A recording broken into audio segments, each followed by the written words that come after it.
Ron, can you hear us? I can. Sometimes. Can you guys hear him? I go to Target. Yeah, I can Okay. hear him. Go to I Target was and messing with It's them a special guys. little thing. I piss and then women's He is a panties. special little thing. You said you pissed your pants? Yeah, that's understandable. And then I put it Especially back when in- you're looking back deer in the down back a to barrel, you know what I to mean? air dry. Sometimes I don't wipe. I just let the shit crust over like an oldie scab. Okay, Peel it Kanye. up. Trying to rap. Oh, shit. Wait a minute. Wrong one. Well, you fucks, we already started late because, reasons and shit. And I got a hard stop at 10 o'clock because I got to hit the road tonight. Ugh. What does everybody... If y'all are ready. I have to roll a wisdom save. Yeah, you do. Before we even get back into the combat, we left off with Josh absolutely mauling a city guard and Fang and Ceras killing Dutch's monster, with Tyrum and Michaelo fighting in the streets.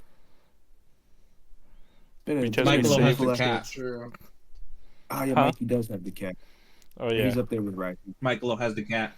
and a gargoyle about to eat my asshole. Oh, yeah, he is.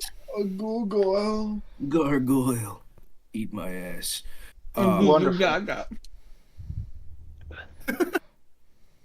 As the city guards who have just run past Luna turn back, the prior, the conqueror, and the peacekeeper all watch in terror as Luna just absolutely rips into this novice peacekeeper. The poor rookie couldn't get away. The Black Prior quickly throws his sword at Ceras and Fang. You two, capture them. I'll take care of the cat. And now we will start initiative, unless anybody wants to intervene in an attempt to get out of combat. Well, Yeah, I gotta roll a wisdom save, but I'm loading in at the Yeah. moment. You got to see if you're still bloodlusted, boy. Well, Luna's out of control and killing guards Ceras is traumatized And invisible. and invisible. and Yeah. invisible. I didn't know if Fang you guys has remember been. that. I Tyrum is having a holy field. skirmish. I would call it a holy war, but it's more of a skirmish, not a war. But Okay, he's having an off time. Hopefully, in these few moments, he gets some kind of inspiration to himself and starts rolling better today. I mean, in Nah. Dice jail, dice jail, dice I jail. appreciate it. But he's still almost untouchable. Yeah, nigh unkillable, but maybe jumping him ahead. So top of initiative was Ceras, followed by Fang. I think it's Then- Fane's turn because Ceras killed the spider. We are top of initiative. Oh, Ceras. Yeah. Go ahead. Ceres is gonna go ahead because as they were rushing past, they saw. Hey now, They why are you saw moving those Luna. guards? It's not their turn. Yeah, Ron. Just worry about yourself. Yeah. No, No, are you out here? they breaking gotta rules jump and over shit? that. Mm-hmm. Whoa! Do y'all know where they're at in initiative? I didn't think so. I remember You getting start a nat 20 talking on initiative. Spectate. And that's why Ceras is at the top. But I didn't What is tell that you. one? I didn't tell what? What one? What is that one? I just clicked him. Why are you not letting me click him? Oh, that's a conqueror. Oh, That one. that is a gargoyle. It has been sitting up there watching all of this unfold, but it hasn't taken action. Wait a Ceres minute. is- That gargoyle. Oh, that's not me. Whew. I am a little further up. Okay. All right. But yes, Alright. gentlemen, I was just moving the pucks to that side. In the distance, you will see them coming. All They right. weren't there before. I know, but They they're were now. not. Oh boy. So Shit, let's make what's this going to a little happen is Ceres is going to use. Well, I guess I can do it at any time. Just remember, Josh, you're going to get a flash of genius when you do your wisdom. Thank you. In the meantime, Ceras is gonna cast web On? Where's On this the- 20? on the guards. Oh, real. Yeah. Centered on the Blackbriar? Centered to the right because it is let's see, web. 20-foot cube. Yeah. So actually, hold on. Let me see. 20 foot, so it's gonna be down more because it's gotta be between the buildings. Yeah, I was trying to move it. It's not cooperating. Oh, Okay. Because web specifically says if there is nothing, like if it's a flat field, it pretty much doesn't work. Oh, well, yeah, it's an alleyway between the houses. Between the houses. So that's going to be all webbed. Yeah, it's not cooperating. What is your inspiration bonus? So that is going to be a flash of genius. Yeah, A flash of genius is going to be a +4 to the roll. And that awesome. consumes my reaction. Real. And that's the and then no, okay, yeah, because Bucket shot the monster. Yeah. Right, and it was Ceres' turn. Okay, so that's it for Ceres and Bucket then. Fang, you are up, good sir. You are standing next to a fruit stand. There's a small family kind of like crouching. They don't know what's going on.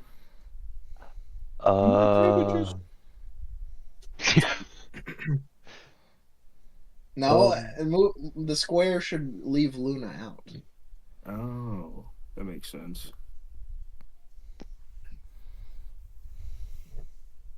He said, "Let me just web him up too."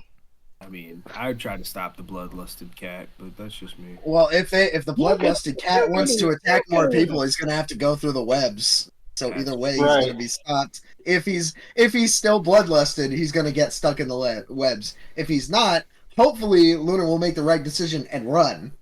Yeah. But I don't think Luna is gonna want to be engaging. Honestly, it doesn't make sense. Anyway. 3 feet. I don't think I'm close enough. Guards a box. I am. yeah, I like that. Yeah, I can't get rid of the other one. I don't know why. Kind of pissing me That's off. fine. Hey, Luna. Yeah. I'm gonna need a. Oh wait, no, never mind. I was about to say. Oh, bud.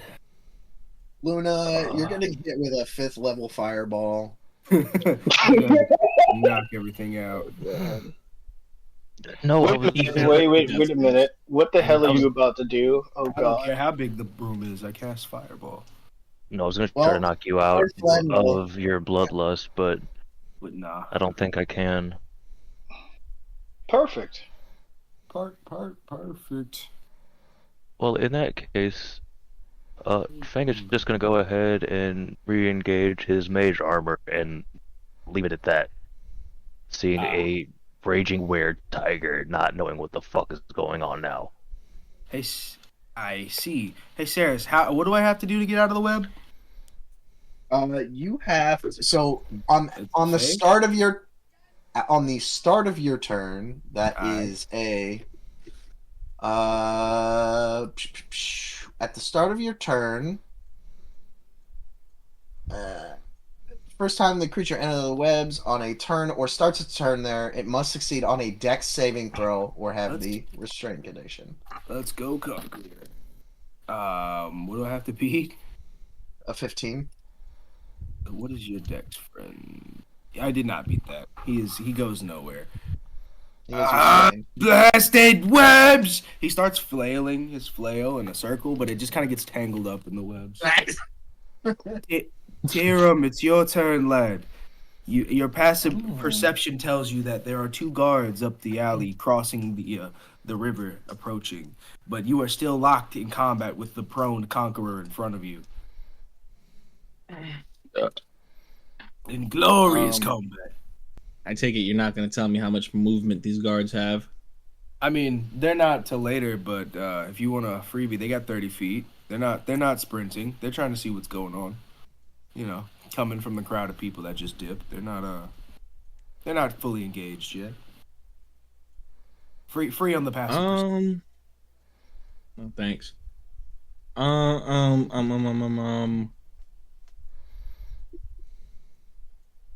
also is do- currently surveying the battlefield. Yes, you also do see Michaelo standing face to face with a flying stone dragon-esque creature, and little Raitu covered in like mechanical pieces, kind of hunched over beside him. Raitu looks like he's been. I'm in a holding roller him. coaster. Oh, you picked him up? I don't remember that. I caught him. Oh yeah, I remember that.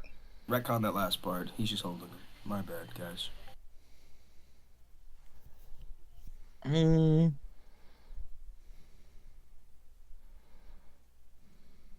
this is a toughie.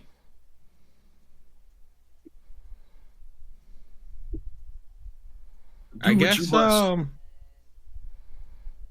I guess Tyrum is going to, after, looking around and seeing the fucking chaos and pandemonium. A dead guard at your feet, an unconscious priest beside him. Yeah, you're a full suit of armor. This looks crazy.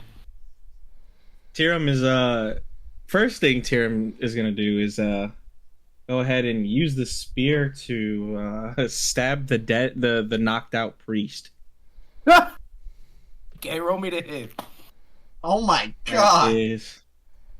That I is told you, man. You don't have much to beat. Holy skirmish. a 13 to hit. Wow! You had to beat a 12 and you almost didn't. Good lord. Wow. Yeah, that's scary. just- I didn't like that. Yeah, roll me damage. I'm kidding. He has 4 HP. Okay, well, he was about to take 10 damage anyway. Yeah, that stab crushes his lungs at the same time, shattering his diaphragm. The old man chokes and dies on his blood in his sleep. Tyrum is then going to... Oh, go ahead. He never even had a chance. Tyrum is then going to... yeah. Tyrum's gonna use his Blessing of the Raven Queen and teleport right here. Because I'm pretty sure that's 30 feet. Let me double check. Looks like Yeah. it. Yeah, cool. And then Tyrum's gonna crouch behind the barrels. I guess. Yeah. Hold on. Let me see. Hold on. You didn't disengage, use your action. So, I mean, at disadvantage, the Conqueror gets an opportunity attack. He does not hit. Yeah. So it doesn't say whether my teleportation consumes my movement. It just says I can teleport up to 30 feet. What is it a reaction or a bonus action? It's a bonus action.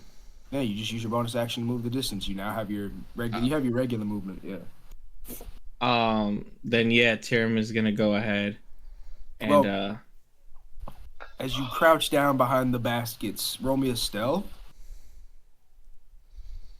this is when the fun part kicks in. Yeah, because I assume you have nothing else in store for your turn. Then the 2 guards will be taking theirs. They're new. Okay, come on, dice, don't fail me now. Come on, dice, don't fail me now. You need this. The 2 guards come. They quickly jump over the streamway, crossing the bridge as they see a puff of smoke of what was it? You said smoke, right? When you teleport. And feathers. And feathers. Yeah. Do As they really see that though? If they're watching the crowd. What crowd? One of them has rolled a pretty good perception. One of them looks like he's. One of them looks like he's alert, but you got to beat their passive for the stealth. So, it's an 11.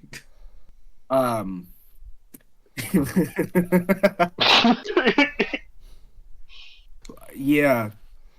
Both of the guards used the rest of their movement to kind of inspect the area. They both stop short of the barrels, looking around, scanning the area. They take notice of the gargoyle standing face to face with Michaelo and their downed comrade over yonder. Where the fuck did Tyrum go? Tyrum, the sweat drips down your face as you crouch behind these barrels. You're not afraid, but you'd like to get away. As you manage to not move and nobody saw you, you kick a can.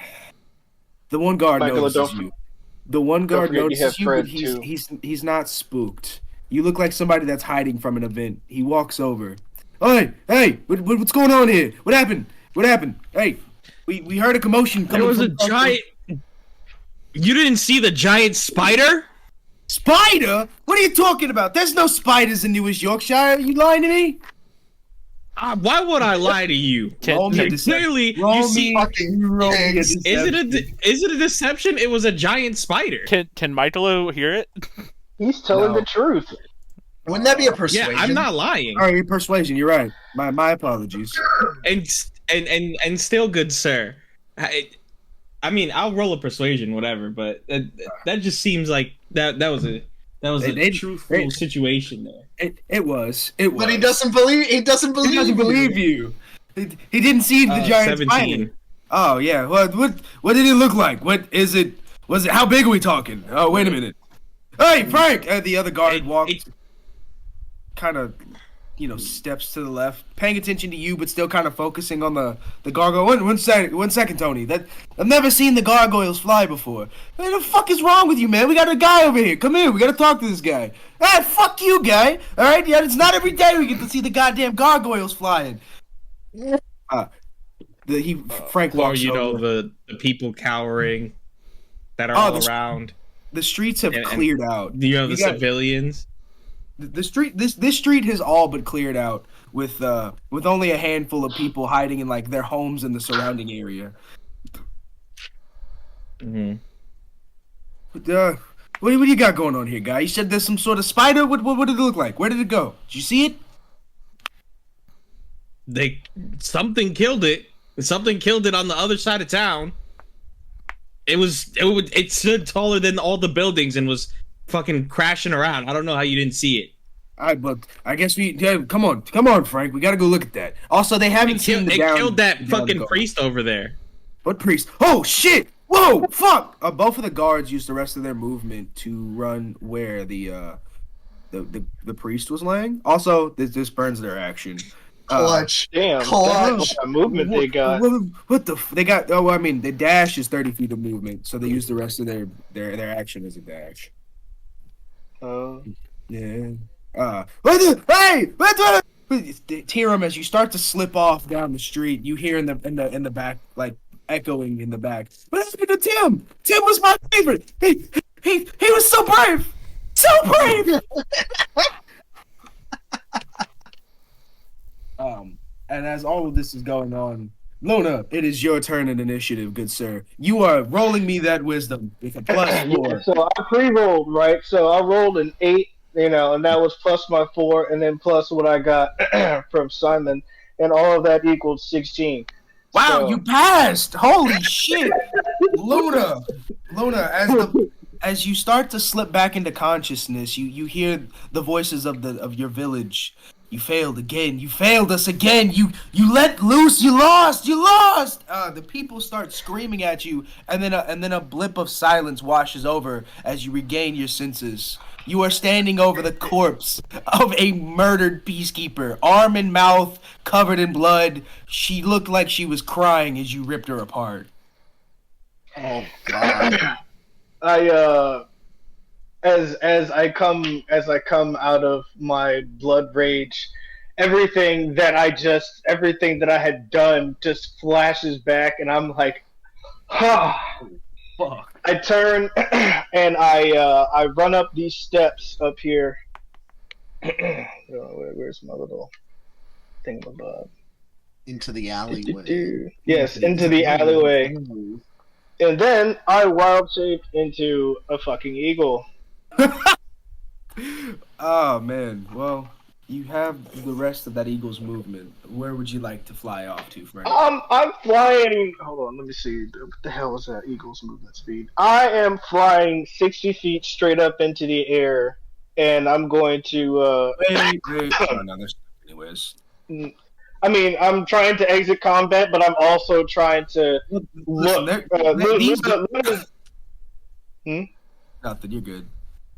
Luna is looking for people of importance to him right now, such as his sister and/or his cat. Luna, as you take flight out of such a stressful situation, your keen eye. Well, roll me a perception. Fuck it. We'll see what you pick up with bird perception. Just real quick. Birdception, if you will. Birdception. I'm fucked. Yeah, that's a 14. As you take flight, you obviously fly above the houses. You get a beautiful view of the city. This is only the first level, so above you there are more homes and a different living area for higher status people. But from where you're flying, you see Fang and Ceras by the fruit stand. You also see Raito and Michaelo standing face to face. Bucket. You don't see Ceras. Oh yeah, you see Bucket. And I I'd also even have go on Frank, a limb just right? Is that the dragon's name? Oh, Fred! Fred's here. Yeah, Fred is with Raito too. Fred is like panicking. Fred is with he's with Raito. You also see the very confused conqueror standing over one of their fallen comrades, and one of them is still laying on his ass. He kind of sat up, but he didn't do anything with it. He's just confused. They look like they're arguing about something. Yeah. You've got a bird's eye view of the entire map. You also see that across the riverway there are two giant stone golems in front of a building that says morgue. Would you say that they're still targeting me because I ran around the corner and didn't last shape? They're restrained. They can't chase you. You were out of their reach anyways, so they didn't have to disengage, and they wouldn't have seen you wow shape behind the buildings. So. They have. Just for all intents and purposes, you got a clean break. My question. Oh, yeah. Okay. Cool. Awesome. That is the end of my turn. All right. The prior and the peacekeeper are gonna roll to break free. They did not. Michaelo. You are standing face to face with a flying steel goblin. You are holding all the pets, and you watch Tyrum slip away down the street. You watched all of that unfold, by the way. You can definitely see it. He was like, you saw Tyrum arguing with talking to the guards after he disappeared. Okay, let's see. They weren't discreet. They're loud people. I'm gonna hit the disengage, and I'm gonna go right here while carrying Raito, and then Michaelo's gonna forget about Fred, but then grab his tail, pull him while he's running. Little cartoon, fucking like a cartoon, yeah, exactly. Like Mulan's dragon. Yeah.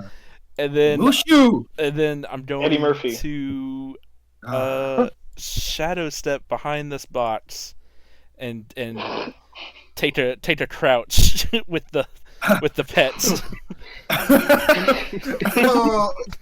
Hold on. Can you take people with you when you shadow step? It doesn't say I can't. Yeah, well, it didn't say I couldn't for mine. Did you try? Yeah. Ron said no. I did say that. Honestly, I think when Michaelo shadow steps behind the boxes, Raito and Fred crash into the roof up there because they don't follow. Okay, then I'm not gonna do that. Bro, just do an animal handling. Get him to run over to you. Honestly, Raito and Fred tumble off the roof. Raito lands on his feet. Why are they on the roof? Well, you were on the roof. No, I'm in the alley. Now, you. All right. But when you were holding them, because you were on the roof, and then you I thought you jumped roof. I can't shadow step down. Yeah. I thought you were just gonna do it. I mean, No, all right. I can't. I It's can't. off the roof with the animals. Yeah, Okay. I can't shadow step down because I'm not in shadows. Michaelo drops down with the pets. I love the giant morgue. So, so then I guess I'm just gonna run behind these boxes with the pets and then crouch down. Roll me a stealth and an animal handling. Uh, And an animal handling. that's Damien and Josh, both of you roll me a stealth for your pets. Oh fuck. okay. 18. For my Alright. animal handling, that's an 18 or a 19, Okay, they comply. and for my stealth, that's a 18. That was 8-16 for Fred. Holy shit! Shit, do I see all of this go down? Yeah, you see Mikey like jumping the alley with the pets as he's making his break. This is all happening simultaneously. He's making his break for it. You see him drop into the alley with Fred and Raitu. Luna, you feel a sudden sigh of relief as you see that Raitu's okay. You can also see like the busted up spider on one of the roofs exploded into pieces. Is it on fire? Interesting. It's there's a little magical fire on it. Yes, it's blue fire. Is the building catching? No, just the steel parts are melting. Oh. Oh, it's gonna get rid of the evidence. How Dutch-like I'm sorry. are you? I'm not. Shit, son. As Michaelo, is there anything else you'd like to do? No. Did you hear my rolls? Yeah, you struck high. Okay. It wasn't hard to beat. The gargoyle really just saw you just disappear down an alley. Okay, sweet. Seeing you just haul ass, and then seeing the gargoyle is going to once again perch the top of the roof, as it does not see any conflict anymore. It goes back to its eternal stone state, indistinguishable from other statues. All right. With that, outside of Fang, everybody has managed to just about slip out of combat, with the guards over here stuck under spider webs. Ceras and Fang, you two are up first technically in combat, but I imagine you're going to try to get away. Actually, Ceres is going to stand up, get rid of invisibility, and say, "Hey, everyone, this was not okay." Ceres is still on Bucket, and I think, Bucket. She's a bit more in. She's going. A million things are racing through her mind right now. So What's your passive perception? My passive perception is shit. It's a 10. I'll say that you saw Luna dip down the alley and a bird fly out, and you think you saw Mikey drop into an alley on the other side of the bridge walk, the over top of the river. Ceras is going to direct Bucket to just go down the nearest exit. You know, take off. Actually, you know what? Ceras is going to. Yeah, we'll do that. That's the end of my turn. All right, Fang, you see Ceras dip, and everybody scatters. Dip. Oh yeah, you see Bucket. Okay, guys, my bad. You see Bucket just take off. You My also passive is a 16. Would I have seen Michaelo over Absolutely. here with the? Okay, see yeah. Mikey into the alley. I'm just gonna dimension door over here. Fuck. We're just gonna. Yeah. All right. Hi, Raitu. You're really nice. Hi, Fred. You're really nice. Can you guys be nice? Fred's like nipping at your fingers, and when he bites one of your fingers, you see Fang just literally blip into existence. Jesus fucking Christ! Can you not do that? Stop it! What's up, Turtle? Oh, hey, there's Fred. Come here. Hang, roll me a quick stealth, just cause. Okay. Luna is circling around Michaelo and right. Well, everybody over here anyway. A 19. Yeah, you're good. Never mind. What does it look like when you dimension door? So a little circle of magic will appear right below or right in front of Fang, and he kind of just Falls steps into it? and just falls. And then he just kind of pops out of the ground next to Michaelo. Yeah. That's cool as shit. While the rest of the party is reconvening in an alleyway with all the pets, where are you sneaking off to, friend? Tyrum is gonna keep moving over here, and he's gonna take in the scenery. He's gonna look around. You see the crowd looks unsettled, but this side of town has slowly started going back to normal as they seen the guards run past. You notice that there are people wearing masks, like half-face masks, and they all seem to be of higher statuses. But other than that, it looks like a perfectly normal, bustling city with a lot of magic everywhere.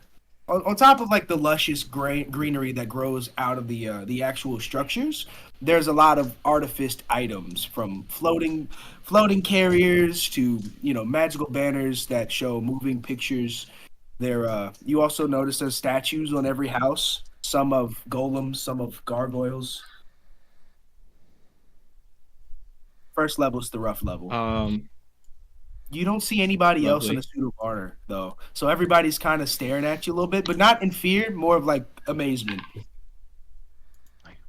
You see a few women whispering, "Oh my, look at that armor! It's so shiny." As the crowd, continues on with normal. Tyrum is gonna like just keep his head straight. Fucking lost my edge ever since I left the Shadowfell. Ooh. If only the old order could see me now, they'd be disappointed. As he keeps on just like strolling as you through the crowds and trying to just keep moving. As you continue walking through the crowd, you notice that, sporadically throughout the city, you see guards placed there. You notice as you continue down the street that there's a peacekeeper kind of just sitting on the roof, dangling her feet, kicking her legs. She seems to be overseeing, but not in a very ready position, in all honesty. But, yeah, a little kid runs up to you and he knocks on your leg armor. Mister, are you a knight? Yeah. Why? He puts his arms out like an airplane and he starts circling. Mister is a knight! Knights are so cool! I want to be a knight! And then he runs off into the crowd. You see... Chew! What? What'd you say? No, you just see the crowd is lively, celebrative. They seem to be having fun. As you continue down making your way, Ceras, Bucket and you are hauling ass down the street. You see the guards struggling to get out of your web as you make a break for it. They watched all of your party just absolutely disappear, and they look dumbfounded in the distance. You come across the end of the street. Below you is a riverway where boats are, and there's one narrow bridge leading back down to the gates of the city. You made it back to the entrance. Can I do an investigation to see if any gang-affiliated graffiti is on the walls? Yes, you may. That would be a 17. You don't see any bootstrap gang symbols, but here and there, from a couple stores, you do see the jester's hat indicating that these stores are associated with the merchant company that we talked about way back. And Luna? Flying. He's got 60 feet of flight, so 120 feet of dash. Yeah, Luna's just been circling. Well, you know what? Ceras, we did not establish a relocation point, and Ceras We is did, pretty actually. frazzled. We did. We did? Yeah, We Luna did actually. did. Yeah. the bridge. Yes, the bridge bridge at to 3 town. o'clock. Oh. Ceras hasn't been paying attention. Ceras is panicked You know right now. what? We has no metagame too hard. Sarah should be. Yeah, I was Sarah gonna should say- forget. Sarah should be I shitting was her gonna pants say. right now. She's shitting her pants. I think she. Listen, for terms of fluidity, she went to the pizza shop. I'll say this, She Simon. went all the way okay. back to the. I'm about to say you don't make it. You don't even make it across the bridge. Roll me one more perception. Oh shit! All right. Perception. Please roll higher. 17. Damn. As Bucket pushes on, Buckets is stopped by a hooded man with what appears to be a wooden bat. He stops in front of Bucket and he crouches down in front of it. He pulls out a little piece of paper from his pocket. You know, when you Ceras said draws the- her pistol. Oh, Oh my god! No! Points it out. Saying the fuck around. okay, all right. Real quick. Points it at his thigh. Head. Oh, Points it at his thigh just in case he tries some shit. But Real he can't quick. see her. yeah, seriously, you are completely invisible. You see this hooded man standing in front of you. Just for reference, he's in general. Oh, awesome. Yeah, he crouches down. Man, I can't believe he wasn't lying about this little contraption. He said it'd be noticeable in this city, but jeez. He starts Ceras- really inspecting it. Okay, He's Ceras looking at pauses. the legs. Okay, can I do an investigation on this guy to see if there's any Kade hair attached to him? Absolutely. Okay, all right. Please, investigation. I have a big buff on investigation. This better not. Oh yes, that's a 25. Oh, Ceras, the things you notice about this man are, one, his clothes look roughed up. He looks like he's recently been in a fight. He definitely knows his way around one because you can tell that his left hand is completely shattered. He looks to be like hiding it. He looks to be hiding it a little bit. But you also notice that around his wrist there are cuts in his shirt, or like in his sleeves, where chains would have been. You do see a tut of Kade hair in his back, in the back of like tucked away in one of his sneakers or his boots. Okay. I guess those are boots. You do see a color of red and brown fur sticking out. It's a little tough, kind of almost as if Kade tried to trip him. All right, excellent. Wow, Okay, what a so dick. Ceras. Let's see. Ceras, like starts signing at him, He still can't see you. and then she notices that she doesn't see her hands. The individual, while investigating Bucket, stands up. Well, I suppose we should get going, buddy. He taps Bucket on the leg. Me and you, we gotta go find the rest of your party. He said they'd be in trouble by now, but I don't believe it. Mikey's always been a good kid. He doesn't just get wound up into things, you know? So Ceras is going to try and dispel this magic, but I feel like the energy around it she's not familiar with yet. She's not going to be able to dispel it. All right. Okay. So she's just going to sit on Bucket and kind of direct Bucket to follow him. Ceras, you notice that when this strange individual says to follow him, Bucket looks confused. Bucket has never met this man. And then, it can feel you tap it in a reassuring manner. It gives you a nice little purr vibration. It purrs? Bucket Yeah. purrs? It gives you like kind of like when you start your car and the engine revs up. It's like that. It turns over. Yeah, it turns over. So Bucket, I'm just going to put purr. Budget purrs.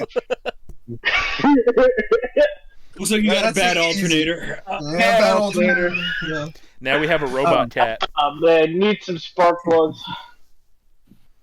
As you follow the strange individual, he seems familiar. He almost reminds you of Kade a little bit, and just in the mannerisms. But he looks a little on edge, and then you see him cut down the same bridge that you just crossed. But he walks down a back alley behind one of the houses after he notices the guards look like they're looking for somebody. He almost instantly turns with no hesitation. And as you and Bucket continue following this strange man, you come across a back alley bridge crossing the riverway. Right next, Michaelo. Michaelo, Fang, what have you two been doing? Because you notice that there's a congregation of conquerors in the courtyard across from the where the gallows are. They look like they're arguing about something, but at this point, people have started walking into the courtyard again. I was about to say, Michaelo's like checking around the corner, like trying to find Tyrum. You do not see Tyrum at all, but you do hear somebody coming from the bridge behind you guys. Fang, get down! Fang walks towards Michaelo and readies a spell. People that are walking. Knowing. People that are walking in the alleyway behind you look at you both very weird as a turtle and a cat hide behind the wrong side of some barrels looking at an alleyway. Hey, mind your own fucking business.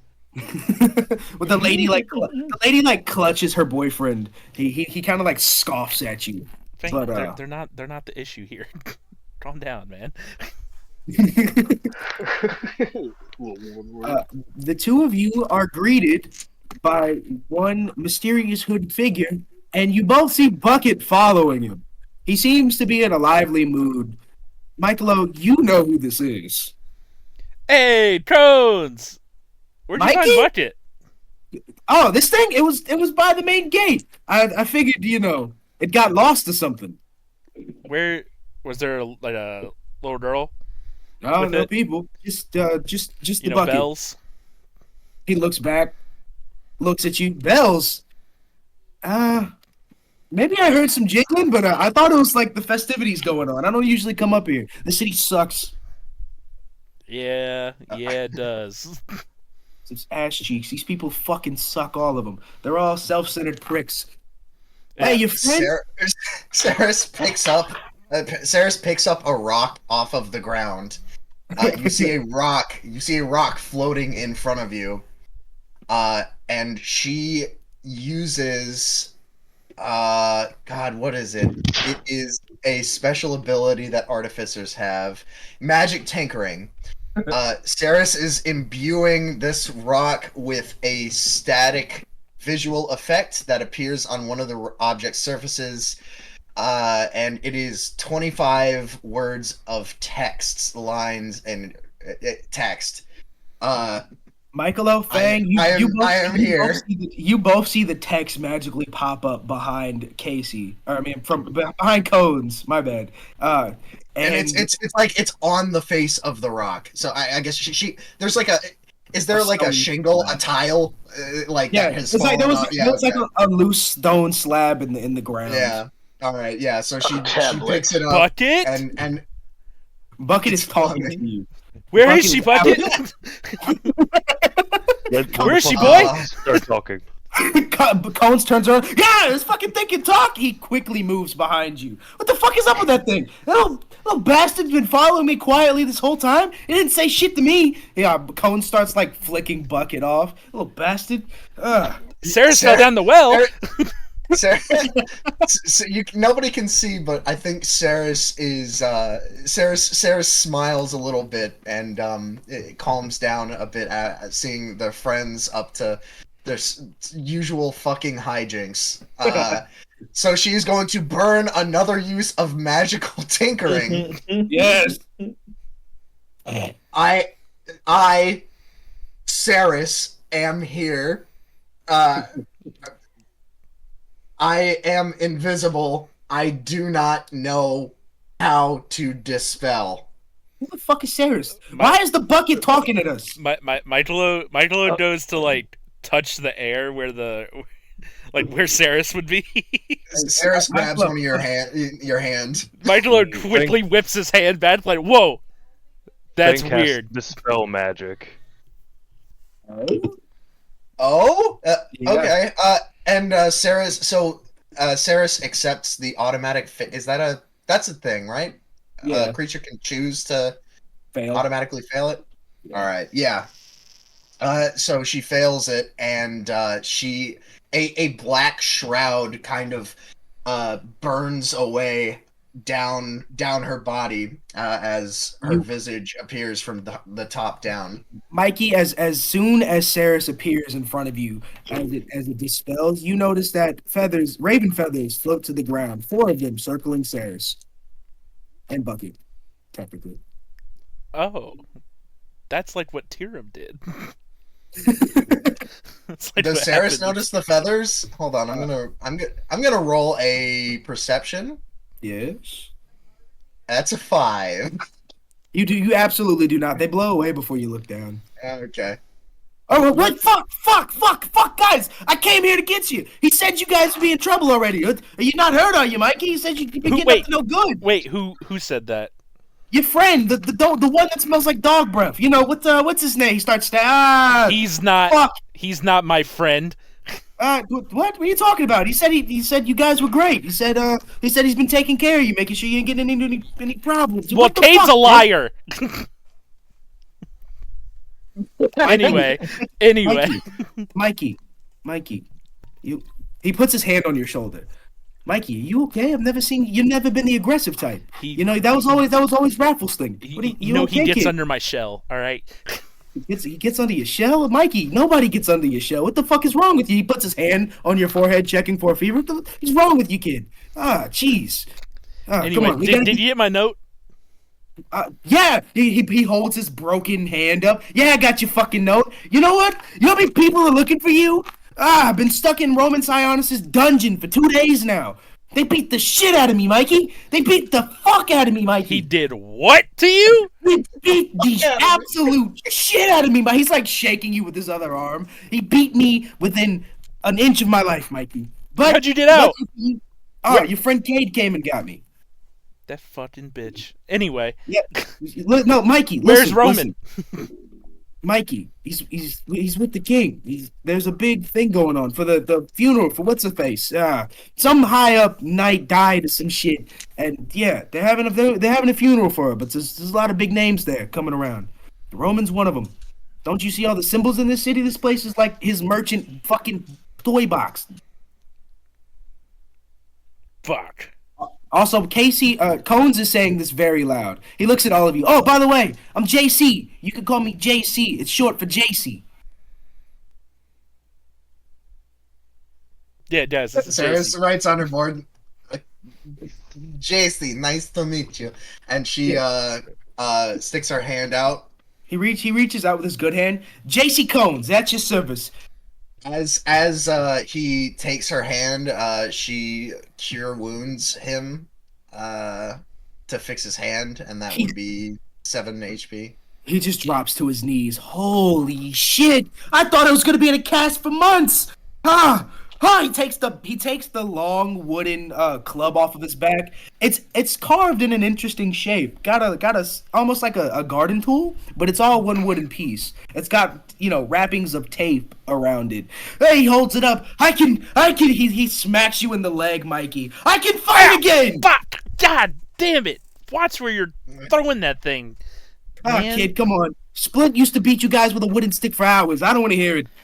Ceras looks at Feng and signs, Where did the Luna go? I lost. Wait, did Feng lose sight of Luna? Absolutely. Luna's been flying around just calling. Yeah. Y'all don't fucking not calling at all. He's looking, but we'll get to that in a moment. Yeah, we will. Oh, cool. Yeah. I lost sight of Luna a while ago. I'm not sure. Got off too. As you are all conversing, you see the conquerors come marching past. 2 of them look distraught, like they've been duped, but one of them looks really fucked up. You see dents in his armor, blood on his face. He's dirty because he was knocked to the ground. They cross the street as if they're looking for somebody. Michaelo throws his arm around Tones and says, "Hey, we should go drinking right now, right, guys?" Ceras puts on her hood. That sounds like a fantastic idea. I knew Wait at for- least one of them was gonna be really good at drinking. Hey, Mikey, you drink? When did you start doing that? Michaelo Split fucking punches him in the side. Mikey, what the? He elbows you back in the side, really like double as hard. Fuck! Hey, fuck! I trained with Splint too, you little shit. Don't forget I'm older than you. We're hiding from those guys. Why are you hiding from those? Did you guys get in any trouble? Cones takes out a gold coin and he looks at Ceras. Here, this is for you. I made a bet and it seems like I was fucking wrong. And Sarah smiles and pockets the gold coin. Casey looks back at Michaelo. You know, that's all the money I had. I was expecting to win big today. You had to go and fuck some shit up? What is wrong with you, kid? They were gonna kill a kid. Yeah, they deserve their asses beat. He quickly turns around and starts rolling his sleeves up as he starts walking towards the conquerors that are marching. No. Oh, Michaelo grabs his fucking hood and rips him back. As you guys slip into the crowd, yanking cones behind you, Tyrum and Luna, you two are on side missions. Luna, Yay! You have been flying for a little bit. You absolutely would have seen Tyrum walking in the middle of the street. He stands out like a sore thumb being a suit of armor. But you also notice that a lot of 7 foot. Yeah, he's tall as fuck. He's bigger than most of the humans that you see in the crowd. But that being said, the crowd is almost making way for him. Tyrum is low-key being treated like a celebrity. People that mask in the city are a sign of status. Full face mask makes you damn near royalty, and if you're a knight of any kind, you're like a rock star. So people are like putting flower necklaces on Tyrum's armor. A couple of the kids. This is not aiding my intentions currently. The crowd is like eating you up, Tyrum. Some of them are offering you food. Some of them are trying to get you to come dance. There are kids playing in the street. Please, thank you. That just everybody be on their merry way. A little girl I comes just and need to grabs get past. A little girl comes and grabs your hand. Come on this way, mister. Come play with us. There's a group of kids kicking a soccer ball around. Not today, young ones. Not today. Oh, Mr. Knight's scared of losing to some kids. And they go back to kicking the ball. A young woman Tim walks his fist. He hates the hates the besmirching of his valor. The kids all stick their tongues out at you and like do the na na na na na. That's it. Let's play some porn ball.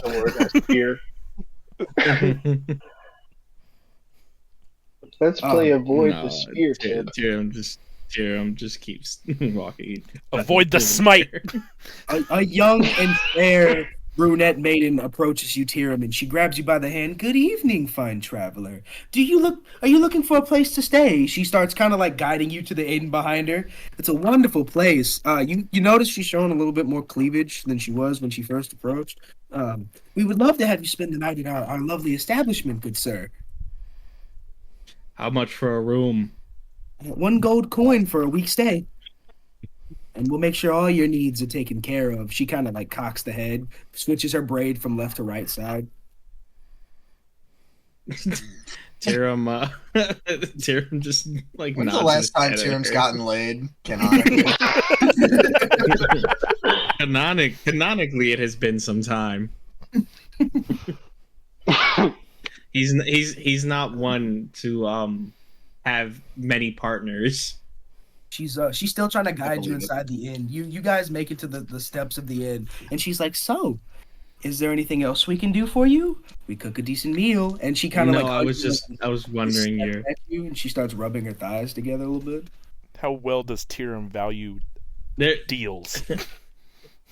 There is this one thing that you could help me with, Miss. And by the way, she's like pulling on him. He's like kind of resisting her, like. He's not showing willingness. She cares not. And honestly, as soon as you say there's something she can do for you, she yay, and she like jumps on you. That's wonderful. Do you know anything about this funeral that they're holding for Lady Lois? Of course. Lady Lois was one of the founders of the Rasheen Church. They say she had fallen to some evil being in the marsh. They're actually saying it might have been the Dragon of Death, but no one knows for sure what happened. They won't let us see her body. Seems she was hurt pretty bad. Nonetheless, our king, a close friend of the new established church, they've been helping us by sending us knights for years now.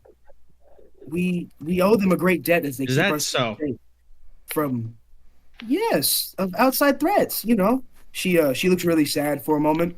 Wait, when the orcs flattened our town, we had no one to protect us, but the leaders of Rasheen's church, Khrushchev, they came out here on their horsebacks and they helped the city. Tyrum, this would align with some of the missions that Kydros had sent, you know, in your logs.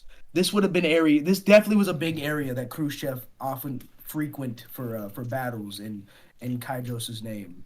You know this to be fact. Tyrum grits his teeth at the name Khrushchev. Well, do you know where they're holding that funeral? Well, the funeral will be in front of the king's castle. She points to the middle of the city. Through the different levels of housing, you see one enormous castle in the middle of the city. It is beautiful. There's a large field surrounding it. It's almost like it's its own part of the city. We will all gather there 3 days from now at the king's request to honor our fallen knight. They say she was sweet to kids. They say her sister's not taking it too well. She looks really sad for a moment, and then she looks up. But that matters not to such a brave knight such as yourself. You don't care about some dusty old funeral. And she goes back to, like, put your hand kind of... She puts her cleavage on your forearm. You should come by this room. She looks a little less energetic, though. Tell me something. Lady Lois, her sister... You hear rumors of her not taking it well. Where does she stay? I'd like to give her my condolences as a serviceman. She eyes you for a minute. Serviceman? What service might that be, brave traveler? Bitch, do you not see my armor? She's very excited to know who you are, mysterious knight. This could be big for her. Mysterious sexy knight. Mysterious sexy knight. Oh, mysterious sexy knight. Oh, dark and sexy. Oh, dark and sexy. She's like, let me get his. I am a freelance knight. That is my service. I have served in many battles over the years. She looks a little less enthralled. Oh, well, that's wonderful. She quickly points down the street. Lady Lois's sister. She's been frequenting the morgue. I don't know where she stays, but she's been there often. They say she's come every day at least once. Is there a time frame or just random times in the day? Oh no, Mr. Knight. Anybody is welcome to come pay their respects at any moment between now and the funeral. When they bury Lois forever, then you will no longer be able to see her. Thank you. You have been a great aid to me. I may perchance stop by tonight to rent a room. Ooh, tonight. Would you promise you'll come back, Sir Knight? She takes out her handkerchief and she starts like dangling it in front of you. It is a high possibility. Now you should probably get inside. There's giant spiders. Ooh, what? What are you, Sir Knight, you jest. Sir Knight, you're so funny. I do not jest. She looks hella confused. Look at me, and he like points at his full face helmet, so she can't even see his face. Look at me. Does it look like I'm fucking joking to you? She looks absolutely dumbfounded. Yes, Sir Knight. She looks very confused as she steps back. Good day. She gives you like a curtsy bow. Good day, Sir Knight. And before you can actually walk, Sir Knight, what might your name be? Oh, Carl. just call me Knight.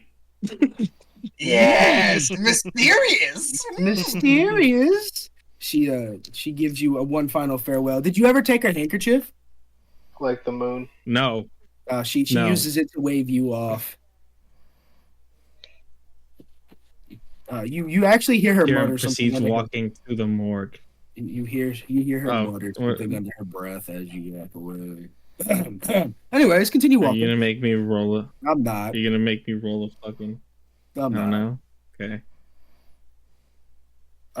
Luna, what are you doing as you watch all of everything happening? You So, know where Luna- everybody's going. yes, he did. Yes, I do.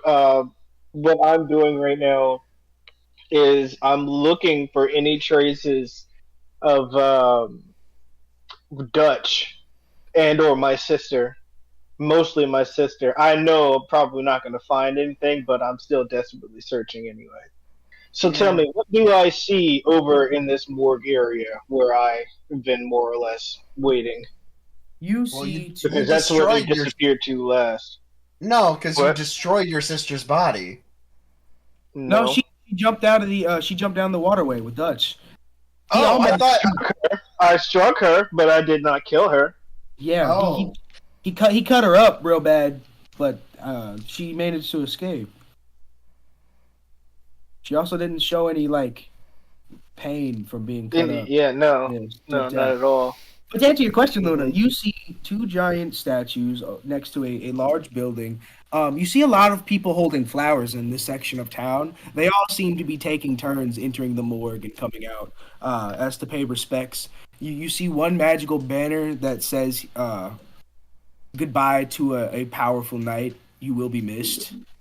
And there is a preacher standing on the stairwell. He doesn't look to be saying anything, but he is reading a book with an interesting symbol on the cover.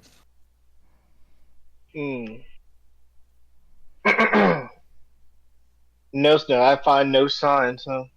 Huh? Oh, excuse me. So what Luna is going to do is he's going to fly towards the lower. He last saw Ceras and friends. Ceras and friends, you are all walking through the courtyard. You see remains of a battle. Oh well, yeah, you're gonna join them, right? Yeah. Bucket. You think? Cones doesn't have a puck. But yeah, you guys have definitely entered into a courtyard where a battle took place. You see the gallows look busted up. You see the remains of blood in the spot where the conqueror died. But outside of that, people are paying no notice to it. They are going on with their daily lives. People are actually trying to get out of this section quickly as, there was a blue fire on top of one of the houses. What in But the it hell seemed- happened over here? It seemed to have smoldered out. Yeah, what the fuck is going on here? They got burning buildings and shit? Mikey, I'm telling you, the city is ass. I'd never come back here if it wasn't for you fuckheads up here running around messing things up. What did you do, Mikey? What did you do? You pissed in some poor hobo's Cheerios? This was not me. Are you sure it wasn't you? Because Cade seemed pretty sure it'd be you. Why would it be me? Little perches on top of a Cones, building you know watching me. You know me. Yeah, Mikey, I haven't seen you in quite some time. Something about you seems... he eyes you up and down. I don't know. Something about you seems different, kid. Yeah, well, a lot's happened. Well, yeah, about what you asked for. He stops. I might have found something that someone that can help you with your needs. Though it almost got me killed. But yeah, I have an acquaintance in the castle. Oh, nice. She's quite. He like leans in and whispers, "She's quite the looker too. Let me tell you, the things I would let her do to me." Oh yeah, oh yeah. Yeah, she has my heart, Mikey. She has my heart.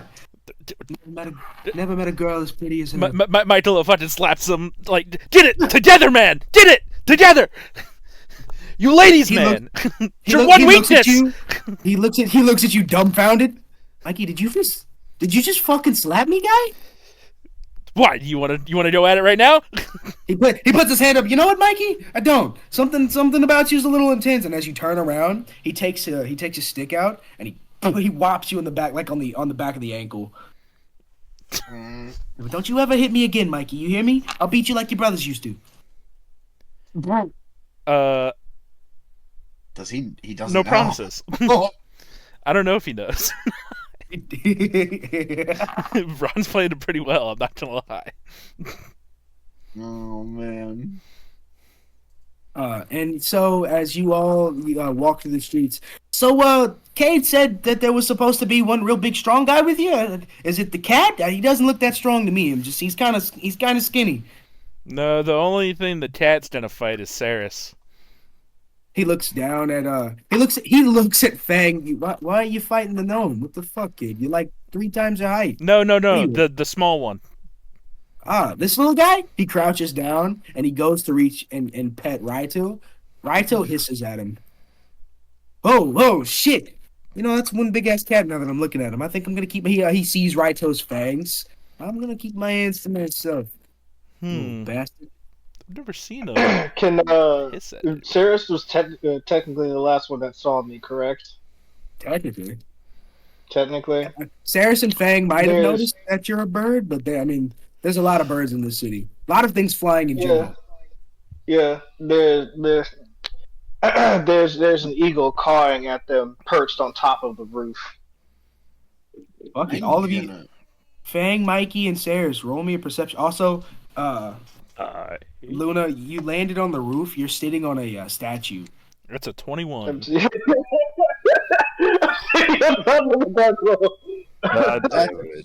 12. Whoever rolled higher than a 13, you hear the eagle cawing. That's a dirty 20. Can that bird shut up? Jesus Christ! The bird is staring dead at Michaelo. Holy shit, that's a big ass bird, Mikey. Make a wish. It's an eagle. Those things are like legends in this place. Make a fucking wish, kid. I've never seen one before. Fang turning to Michaelo. It looks like it wants something to. Why is it staring at me? Hey, bird, go shoot. The people in the crowd that are already trying to get out of this city, like this section of the city, all stop and kind of look at you. You're really weird. They've never seen a turtle, and you were just yelling at a bird. People are like kind of avoiding you now. They probably think I'm actually talking to it. Yeah, like having a full conversation. The bird flies down. Well, the bird. Get back. I fly down towards Ceras and kind of hover close to her, in front of her. Josh, as you start hovering, Luna, as you start hovering in front of Ceras, Raito tries to jump up and grab you. Roll me a strength in your bird form. Oh God. Hold on, what the hell is this? Oh shit. Bones, get your stick ready. One. Because it's -2 to strength. You rolled the dirty 1? No, well, it's a dirty 1, yes. Yeah. Raito, as you start hovering in front of Ceras, Raito jumps up and just like picks you out of the air. Raito and Fred quickly start circling you as if they're starving. You are prone in front of them. You are definitely prone. Get him, Raito. Oh yeah, I get out of my wild shape. Oh man, they're gonna kill that bird. Oh shit! What the fuck is? Casey leans in. Is that a fucking person? Where did the person come from? Luna, you should have told us that it was you. Which specific part is Raito biting me right now as I am human? He's got his teeth sunk down into your thigh. I grab Raito by the jaw, squeezing it a little bit, making him open it up, and I peel his teeth out of my leg. Party, you all see Luna pull 3-inch teeth out of his thigh. That had to hurt. I let his mouth go, and it claps together. Yeah, tell me about it. Luna, you should have told us that it was you. Ceras is just staring at Luna. This is why we don't turn into poultry around the animal. Fred is nipping at Luna's um, ear. Luna is staring back at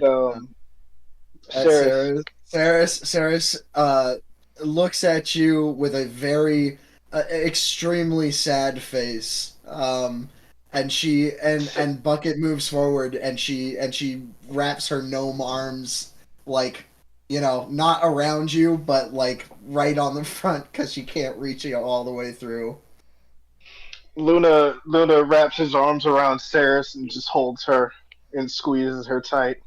Oh, Fucking hey, what's wrong with these two? Mikey, Kate, Joe, Cones whispers to you, Mikey. What is going on with these two? Are they like lovers or something? My lieutenant just struts. I don't know what happened with them. Oh, Ceres, she's a lot smaller than him. I don't know how that works. Ceres writes on her board, angling for only Luna. We'll make sure this doesn't happen again. I promise you this. Luna he's choked up. He can't speak. Luna, you see her. You see Soul's face in Ceres. It's not your sister, but it's alive. It's so alive. It's like looking in a mirror, man. Luna lets go of Ceres and turns away, attempting to compose himself.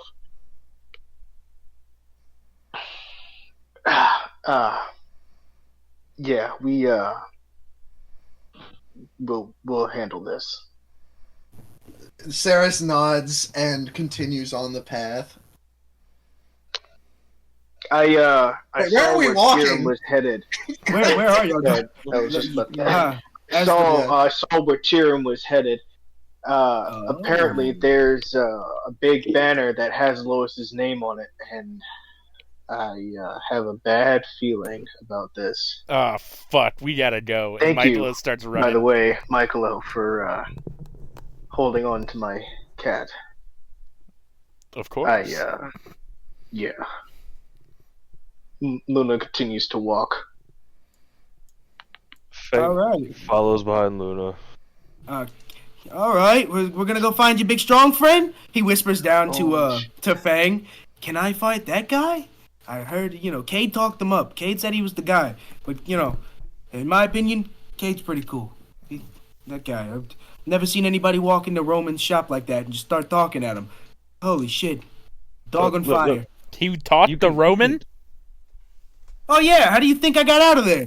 Cade walked in there like nobody's business and started fucking cutting people up, asking questions, the real questions. I was chained to a wall where they were using me as a. Cones looks at his feet like a fucking punching bag. He kind of rubs his side a little bit. Michaelo puts his hand on Cones' shoulder and he goes, "Look at me. Are you with me or are you with the hyena? Because when I get back, I'm killing him." The hyena? What did Cade do to you? Mikey, he saved my life. Are you with me or are you with him? Why are you trying to kill him now? Mikey, I've known you since you was a little boy. I'm always with you, Mikey, but what are you talking about? What's going on, kid? How is he gonna walk in there and talk the Roman Sionis and not even kill him? You know what he did? I'm gonna be honest with you, Mikey. It's not through lack of trying. Actually, I kind of ruined things for him. He looked like he had things under control, but I like a good fight, and it broke my arm. I think Cade threw me out of there. I think as we're walking, I'm gonna start asking Cones what happened. Oh, gosh. We will jump back to that conversation. I think Tyrum deserves a moment to see where this goes. Tyrum, you are in the crowd of people. You stand out like a sore thumb, but everybody in this part of town looks rather sad as you've been walking for a little bit. The energy has died out, and you come face to face with the steps to the morgue.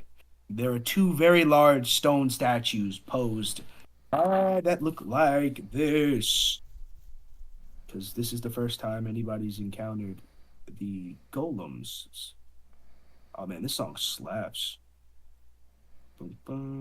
Side note, where did I? Oh, yeah, where did y'all last hear me? Because I feel like I cut out somewhere. You didn't. Yeah, I didn't. Oh man, cool, perfect. But yeah, Tim, you see people walking in and out. Some wearing black. A lot of them wearing face masks. Nobody wearing a full face, but definitely the half faces. A lot of high status people are here to pay their respects for a fallen knight. Some look distraught. Some look sad at the loss of a hero. Some even look angry. Just that she's gone. And there is one preacher on the stairwells reading a book. He's got the symbol of Rasheen on his chapter as he flips through the pages. Jerem just kind of takes all this in, and then he starts heading towards the entrance of the morgue. Just not even interacting with anybody. As you walk in, you notice that your holy symbol in your armor, not to anybody else, but you see it glowing. And what now? You want to pick up the phone? It stops glowing.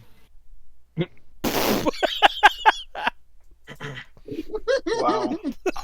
What a petty god. Wait until you meet her, guys.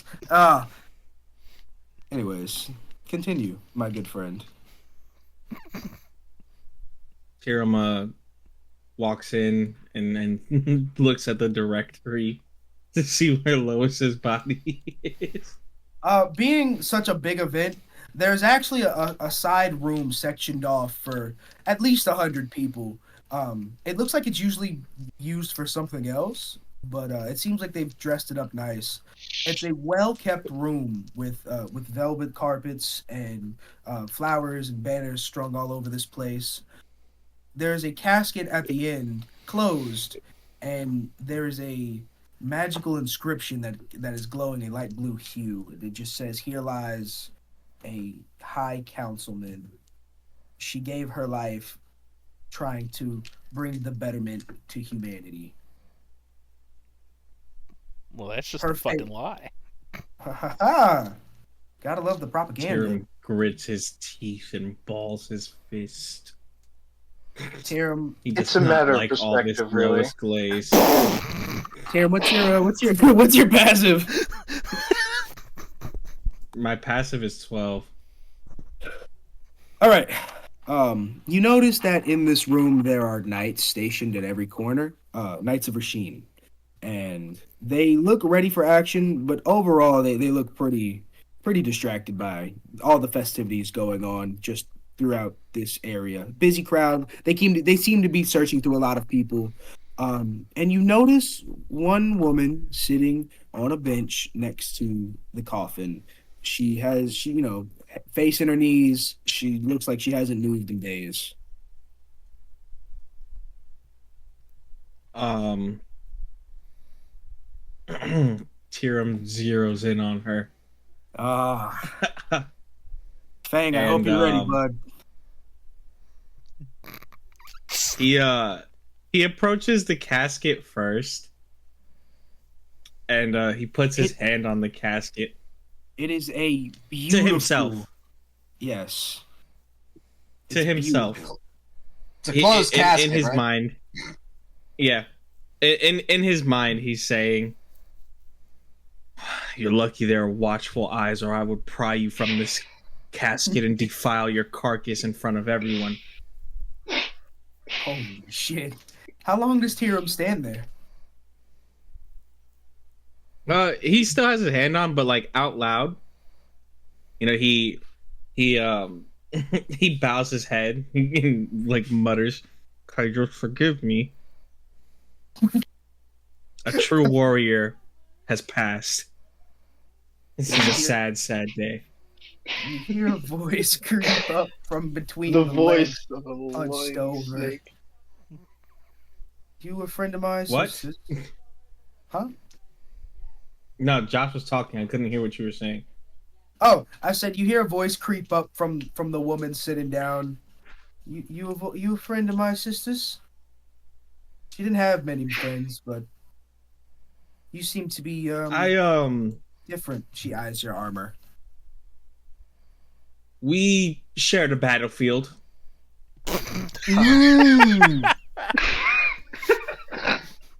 A battlefield. She did always she like fought valiantly. You know, it is quite impressive to see a woman of her class fight with the passion that she did. Yeah, I always told her she'd be better in the back lines, but she had such a rugged streak, you know? Out of the two of us, she was always the fighter. I take it how long have you been in York newest Yorkshire? I almost called it York New City. York New City. No, I almost how long have you been in town? Just a couple days. I recently heard news of the High Councilman's passing, and well, I just couldn't be anywhere else in the world. I must express my deepest condolences. I traveled far in order to pay my respects to her, and it would be remiss if I did not say that the tragedy that has been bestowed upon you is rough. She wipes the tear out of her eye. Angeline Nightbane, stranger. Tyrum, like he daintily like grabs her hand and he says and he like bows his head. Tyrum Nemasora.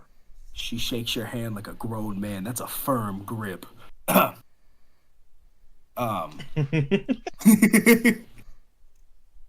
Tyrum is impressed. she takes her hand back and so how long did you know my sister? Like I said, she didn't have many friends. Well, we had a similar circle of acquaintances prior to our meeting, but we've known each other for, I'd say, roughly a few years. Oh, well, she never did bring up a Tyrum Nemasora, but I'm sure you must have gotten along with my with my sister. She You don't need to apologize to me. I understand what it's like to lose the ones closest to you all too well, truly. It breaks my heart to see such a person such as yourself in so much pain. Jay or Damien, would either one of you like to inform the group chat of what Angeline looks like? Yes, please. I don't have the picture, buddy. I definitely sent it to you because you did not. You showed it to me. Then you have the picture, bud. No, fucker, you showed it to me on your phone. You never sent it to me. Damn, Damien, do you have it? I can find it again if you don't. I don't. You also only showed it to me on your phone. That seems weird. I remember sending it to one of you. Well, gentlemen, this is Miss Angeline. If only she were a bit darker, you know, more of a tan. That's a golem. Yeah, well, he's there too. Yeah, that is a golem. Oh, it's loading, guys. Give me that boy is perched up. Yeah, that's how all the golems look. Looks badass. Yeah, they really add to the aesthetic. This woman has been crying into her knees, so you know her eyes are a little red. But this is great. Okay. Look at those thighs. I mean, you watch your goddamn mouth. Fang, your sister's hot.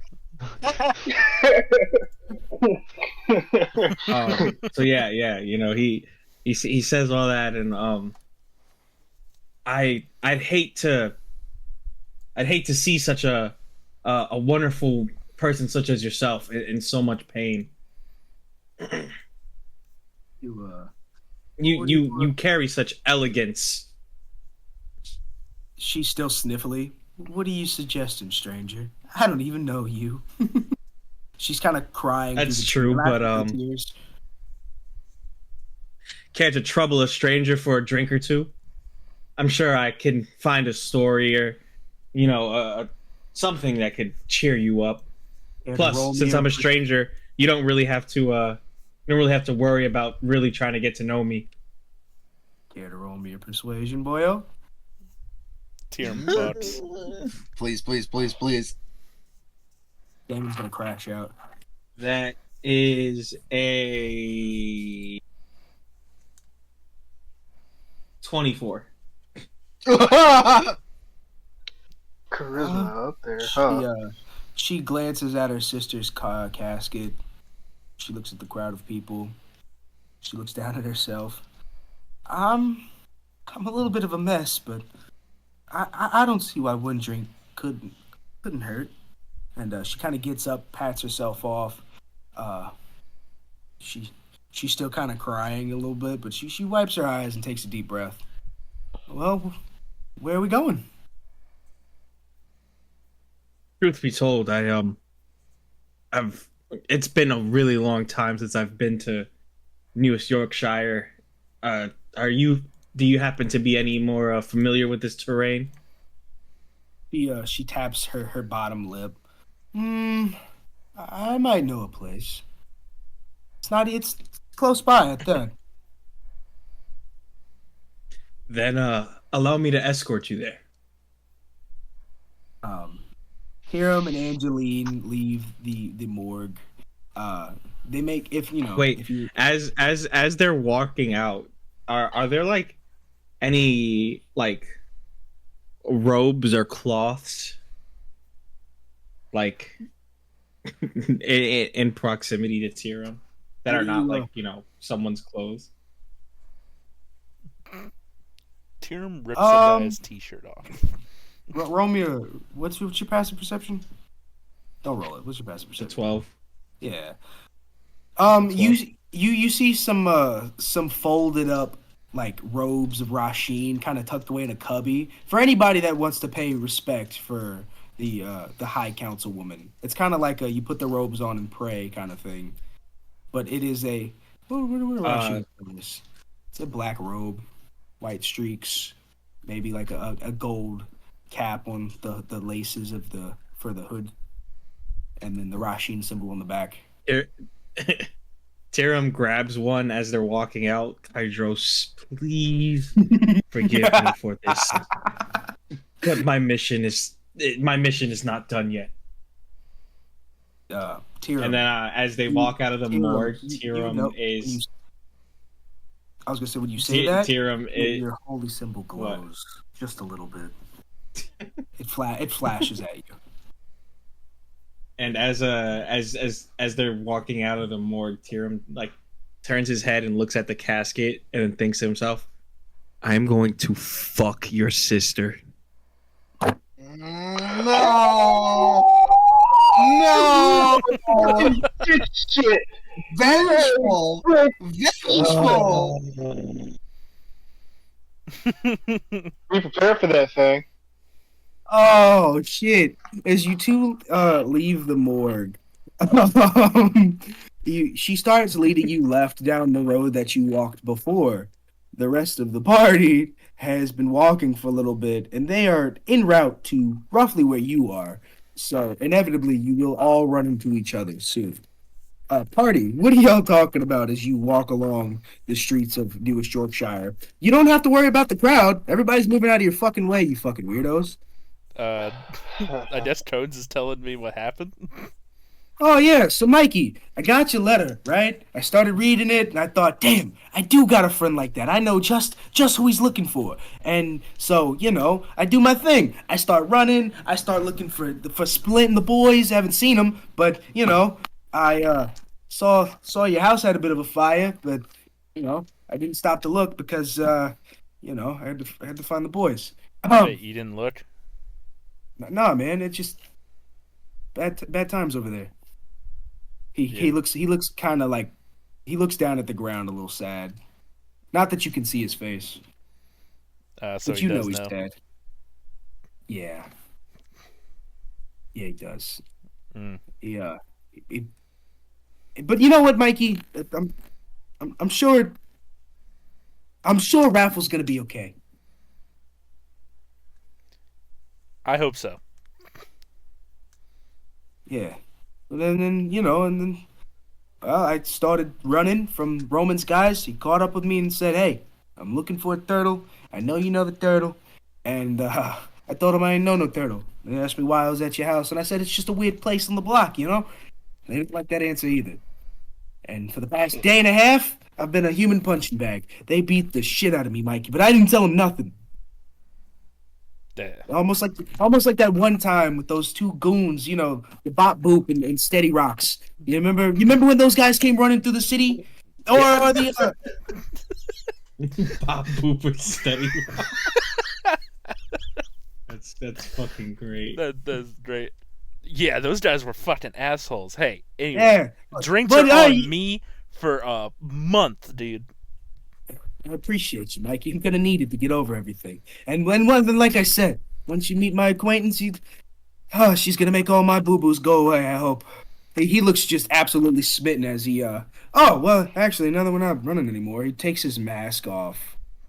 Ceras, Fang, Luna, you all see this darling of a man. Beautiful, if it'll load. But he takes his mask off and his flowy, curly black hair drops. Okay. Hard to breathe in that thing. Luna just acknowledges the fact that he's a handsome man, giving a nice nod, but not saying anything. Tell him he's hot, Luna. Tell him he's hot. Get to him first before Ceras Luna's not does. in the mood to speak. Luna's not in the mood to speak. Fang looks over. Well, goddamn, that's one hunk of a man. Oh, he blushes. Sorry, cat boy. I'm not into tails. Don't worry, I'll change your mind. Give me a night. I promise you won't, but I appreciate your offer. He steps closer to Mikey. You'll keep the cat boy off me, right? I don't know. I kind of want to see what happens. Mikey, what do you mean you don't? Mikey, what do you mean you don't know? How long have you known this guy? Does he get a lot of guys? Hey, Casey looks at you, or Cones looks at you. I will beat you with a stick as he grabs his hockey stick. And he points it at you. Michaelo starts walking a little faster to leave him behind him. Hey, Mikey, wait up with Mikey! And as you all continue... Michaelo looks back and like gives him like a wink and 2 thumbs up. Wow. Ceras, what does Ceras think of Cones? Ceras is staring at his biceps. He's folding up his cloak and robe and putting it back into his bag. His tank top, the sweat drips on the shoulder, you know, as he rolls it up. A single bead of sweat drips down Ceras' forehead. You watch as the muscle flexes as he stuffs his cloak into his bag. Oh, it's full extension. Anyways, wow. As the party walks on, you all see that across the street from an inn where a young girl is kind of hiding from you guys, there is in fact the bar. And Fang, what your passive is 16? Yeah. Oh, dude, you notice Tyrum and your sister walking this way from across the bridge. You see the armor, you see the hair, you know instantly who both of them are. Fang says nothing and absolutely beelines straight for them. Luna. Does anybody have a passive perception? Yes, 17. Oh yeah, Luna sees that. Yeah. Luna goes, oh shit! It takes off after Fang. Wait, Luna, what's going on? And Michaelo starts following Luna. Guys, where are we going? Guys, come give me. He looks at Ceras. Can you just stand here with me while I put my stuff away? These fuckheads don't know the meaning of patience. And Ceras nods, and Ceras nods, and then just fanning herself. She's not that obvious, and also she's not that fucking in the in the goddamn headspace for it. It's happening. It's happening subconsciously. Ceras is just staring at him. Another bead of sweat drips down him. He finishes packing his stuff away as he's fully into regular cognito mode, and you two follow as Fang runs for Tyrum. Tyrum, you and Angeline are actually having an enjoyable walk. She's been telling you about the city, about the status thing, because, you know, the masks is weird. But she points out the beautiful tapestry around the stone golems. You know, I've only actually been here a handful of times. My sister works here, but I'm actually from Dead End. Don't tell anybody, she whispers at you. Oh, Dead End. We were actually just there. How long ago? Wait, you're you adopted that little cat, right? How does everybody know about Fang? Good lord, what do you know about my brother? What is that kid getting up to now? I haven't seen him in weeks. I heard he was in a Coliseum, and truth be told, you know, Fang and I have been working together recently. You know Fang? He's you know he's my around Fang? here somewhere. He's here? Yeah, I do know your Fang. How did you? What? I have so many questions. What is he okay? Has he been eating? She looks panicked. She grabs you by both. Have you changed out of your heavy armor yet?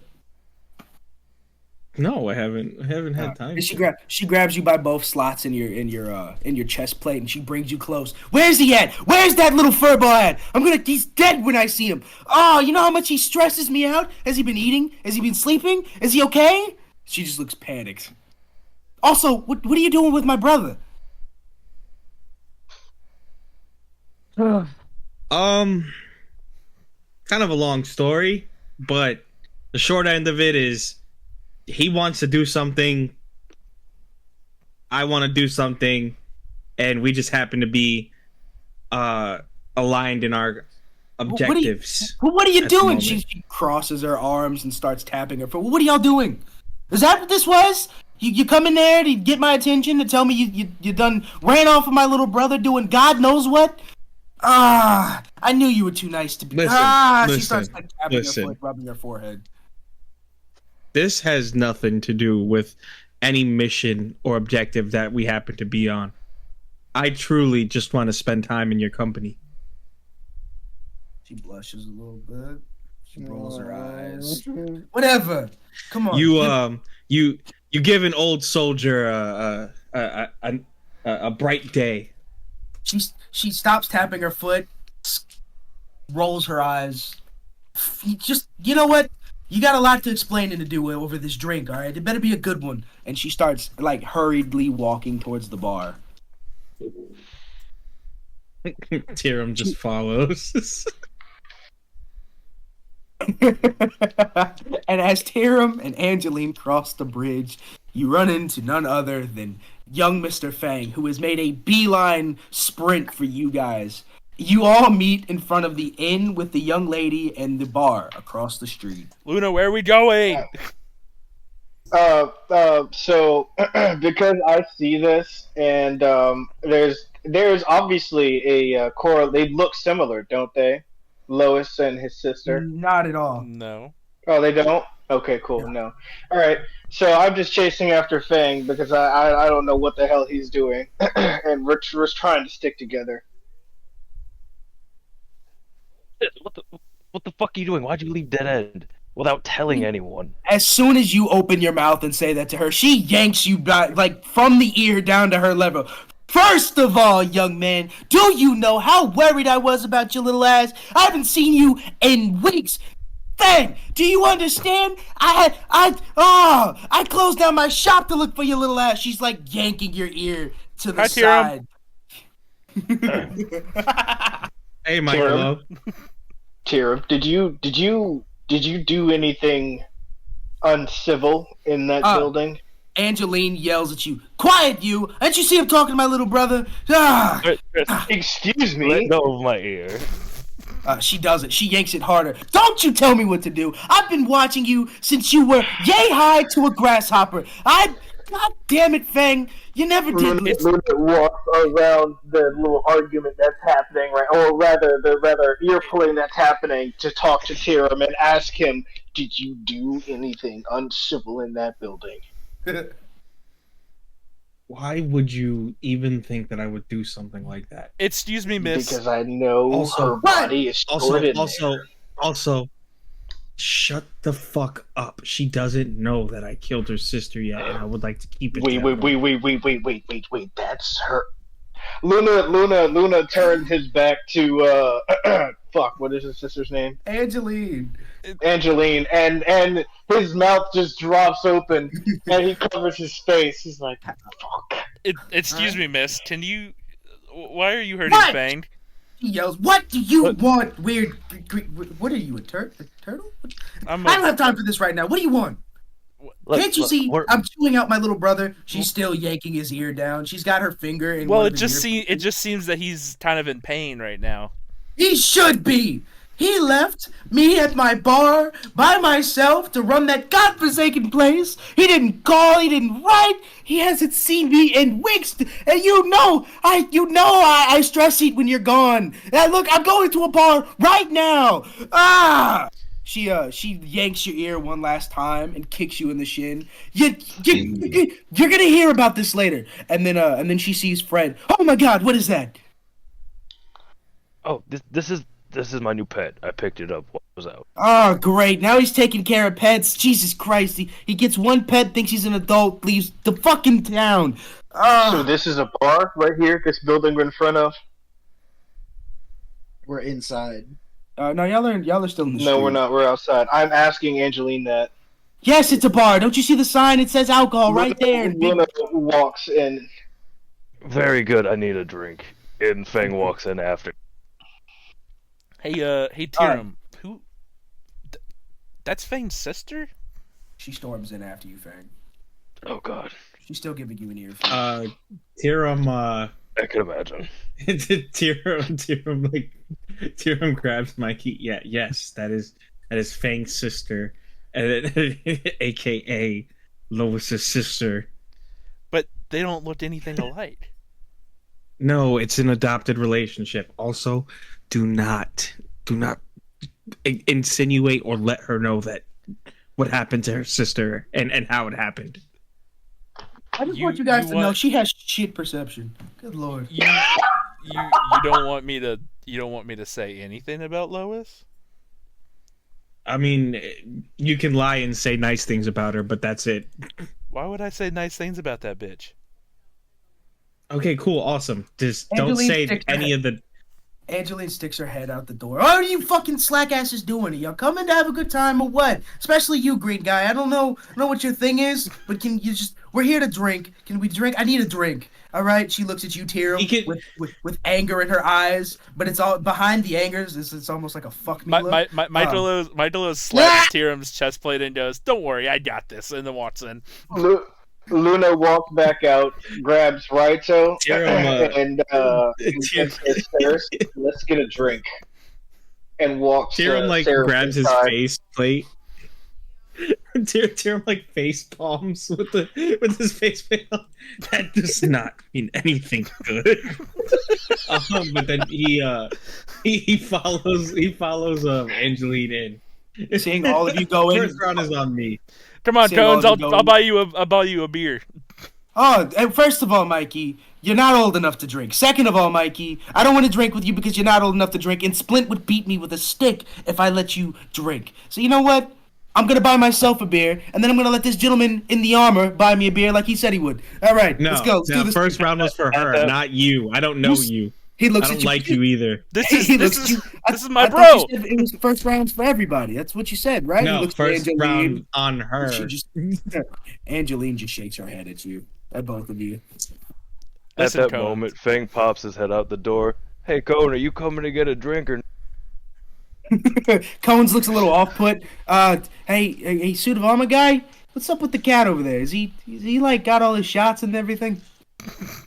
I don't know you. I don't even know who you are. Why are you even around us? Oh, right. My name's JC Cones, but you can call me JC for short. Get it? JC Cones. Yeah. He anyways. So you're the big strong guy Cade sent me to find, huh? He said you're like the dad of this group. He said these knuckleheads over here, and he points directly at Mikey. Well, we're gonna get into some trouble, but you'd keep them straight. I don't understand why he would even say that. Well, he said you're the quote unquote responsible one, the one with the the biggest hammer. Hey, he points to your warhammer. In the background, you hear Michaelo go, so Evangeline, how much do you actually know about Tyrum? you hear Luna go, Michaelo, Absolutely. You and Cones are walking into the bar, yes. Tyrum like points at Cones. You not now. And he speed walks up to Michaelo and Angeline. Mikey, go away. I was just gonna. I was. Angeline smiles. I was just gonna tell her about all your big feats. You know how strong you are. Take these gold coins and go get a drink. Okay. Michaelo starts walking up to the bar. You see Ceras and Luna already sitting at the bar.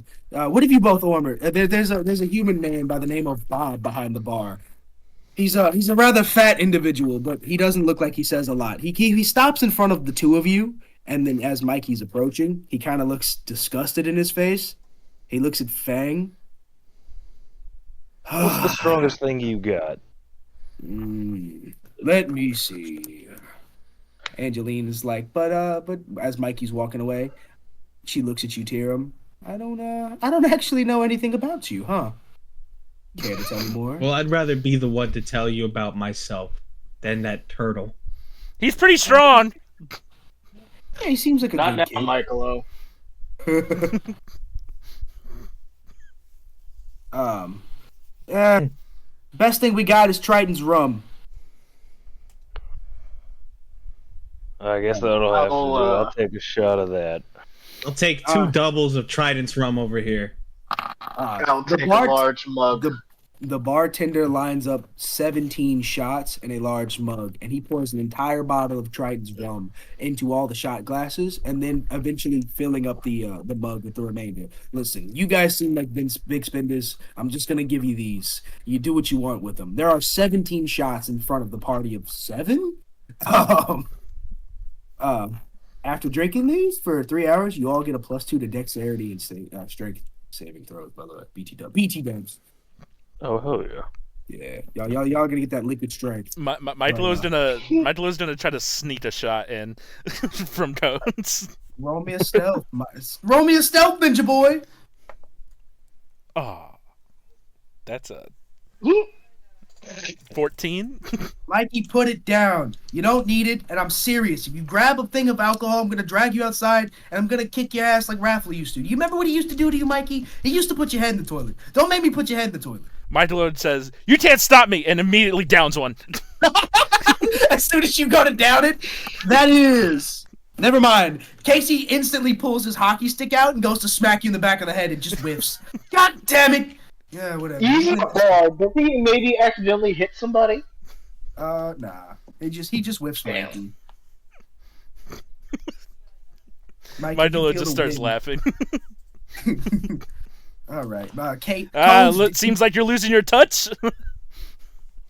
Cones rolls his eyes and takes 2 shots. Yeah, whatever. As Tyrum and Angeline flirted up at the bar, Ceras and Luna, Cones and Mikey all get shit-faced. Fang, you're watching Tyrum flirt up your sister. It looks like it's going good, too. Oh, man, he's winning. What do you do? What are you doing right now? At this moment, Fang is more concerned with trying to bone Cones. With what? Oh, wow. He didn't know, because he didn't know that Tyrum was actually hitting, because he was actively hitting on Cones. So he wasn't paying attention. Fang has not noticed. Fang has not noticed a fucking thing. Fang, you are sitting there with Cones. Thank God Fang is horny. Cones is talking to Mikey about the olden days. He looks down at Ceras as this little gnome just guzzles alcohol after alcohol like nobody's fucking business. And then Fang, what do you say to him? Shot over. And Cone slides the shot back to you. Fang goes, Everybody calls you Oh, Cones. I calls you handsome.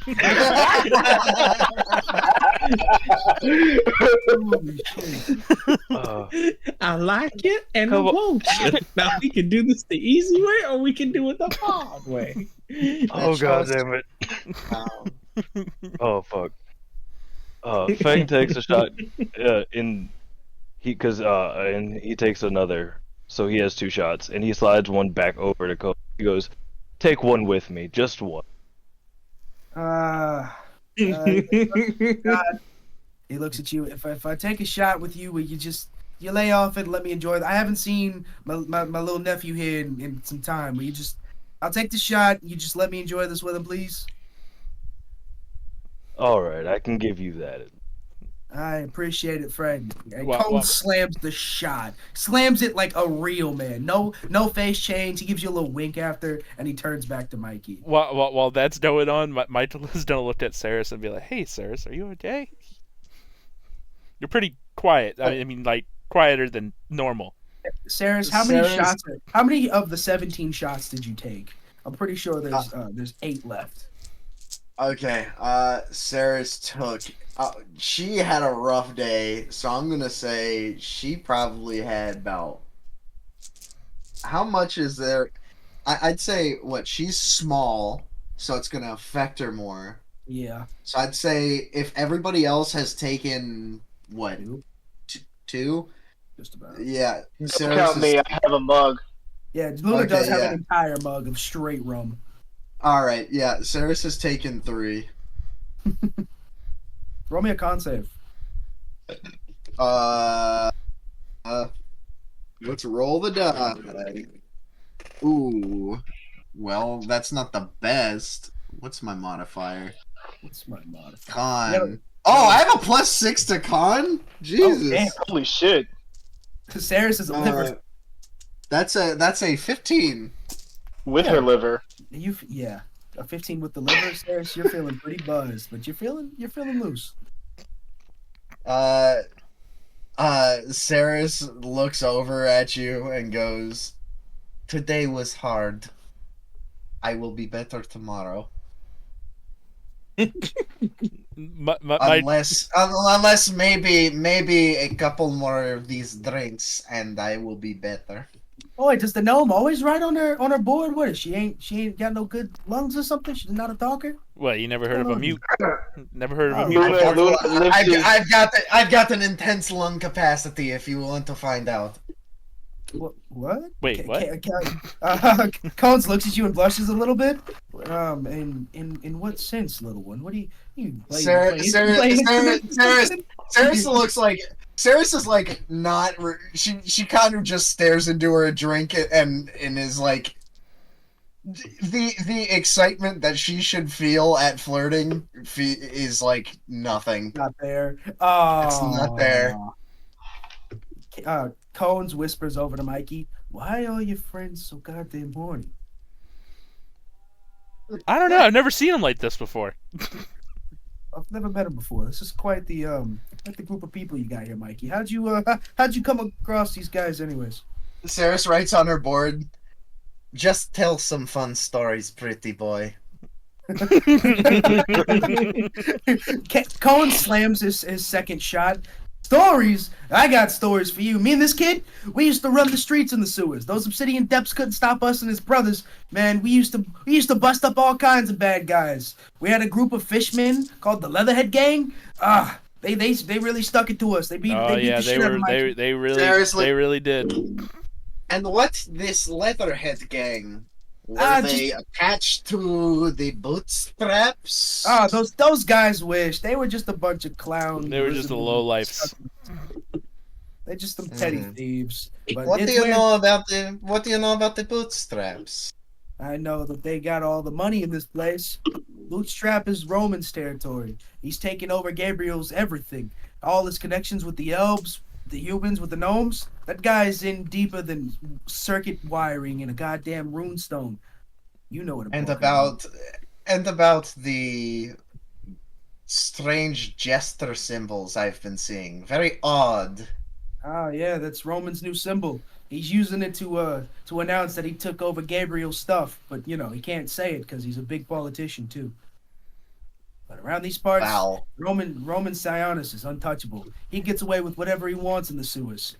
Yeah, well, not for much longer, Cones. Mikey, listen, kid, I love you, but you got to calm down with that stuff. Roman, he looks into his third shot, looks up at you, Mikey. You know what he did, kid, and I'm not gonna sugarcoat it. I don't think it's a good idea for you. And he slams his third shot. Yeah, well, with my friends here, we can do it. This little one, she shoots people. Like, Cones looks down at Ceras, who is staring into her drink, and he's kind of scared a little bit, a little off guard. That guy over there, pointing to Luna. Ceras looks at him. You have no idea how close you were to being shot when you looked down that bucket on the bridge. You almost shot me? Oh, jeez, you were there the whole time? I didn't even notice. I just thought your little friend here was lost. And he looks at Bucket, who's got Raito and Fred sleeping on the top, and he's trying his best to stand still. This little thing, this is the only thing I really knew what to look for. Cade said that there'd be a group of weirdos with a little robot running after him. I figured I'd find you guys, like, you know, in one of the tinkerer shops or something. But this little guy here, he was kind of by himself. And you mean to tell me you were going to shoot me in the face, kid? Yeah. Frank looks over. In all fairness, you almost got shot when you came around the corner with Ceras. Oh, yeah, and this guy right here, he fought in the Coliseum, won all 4 matches. Angeline hollers over after, you know, till she looks up from flirting with Tyrum. Tyrum, roll me two performances real quick.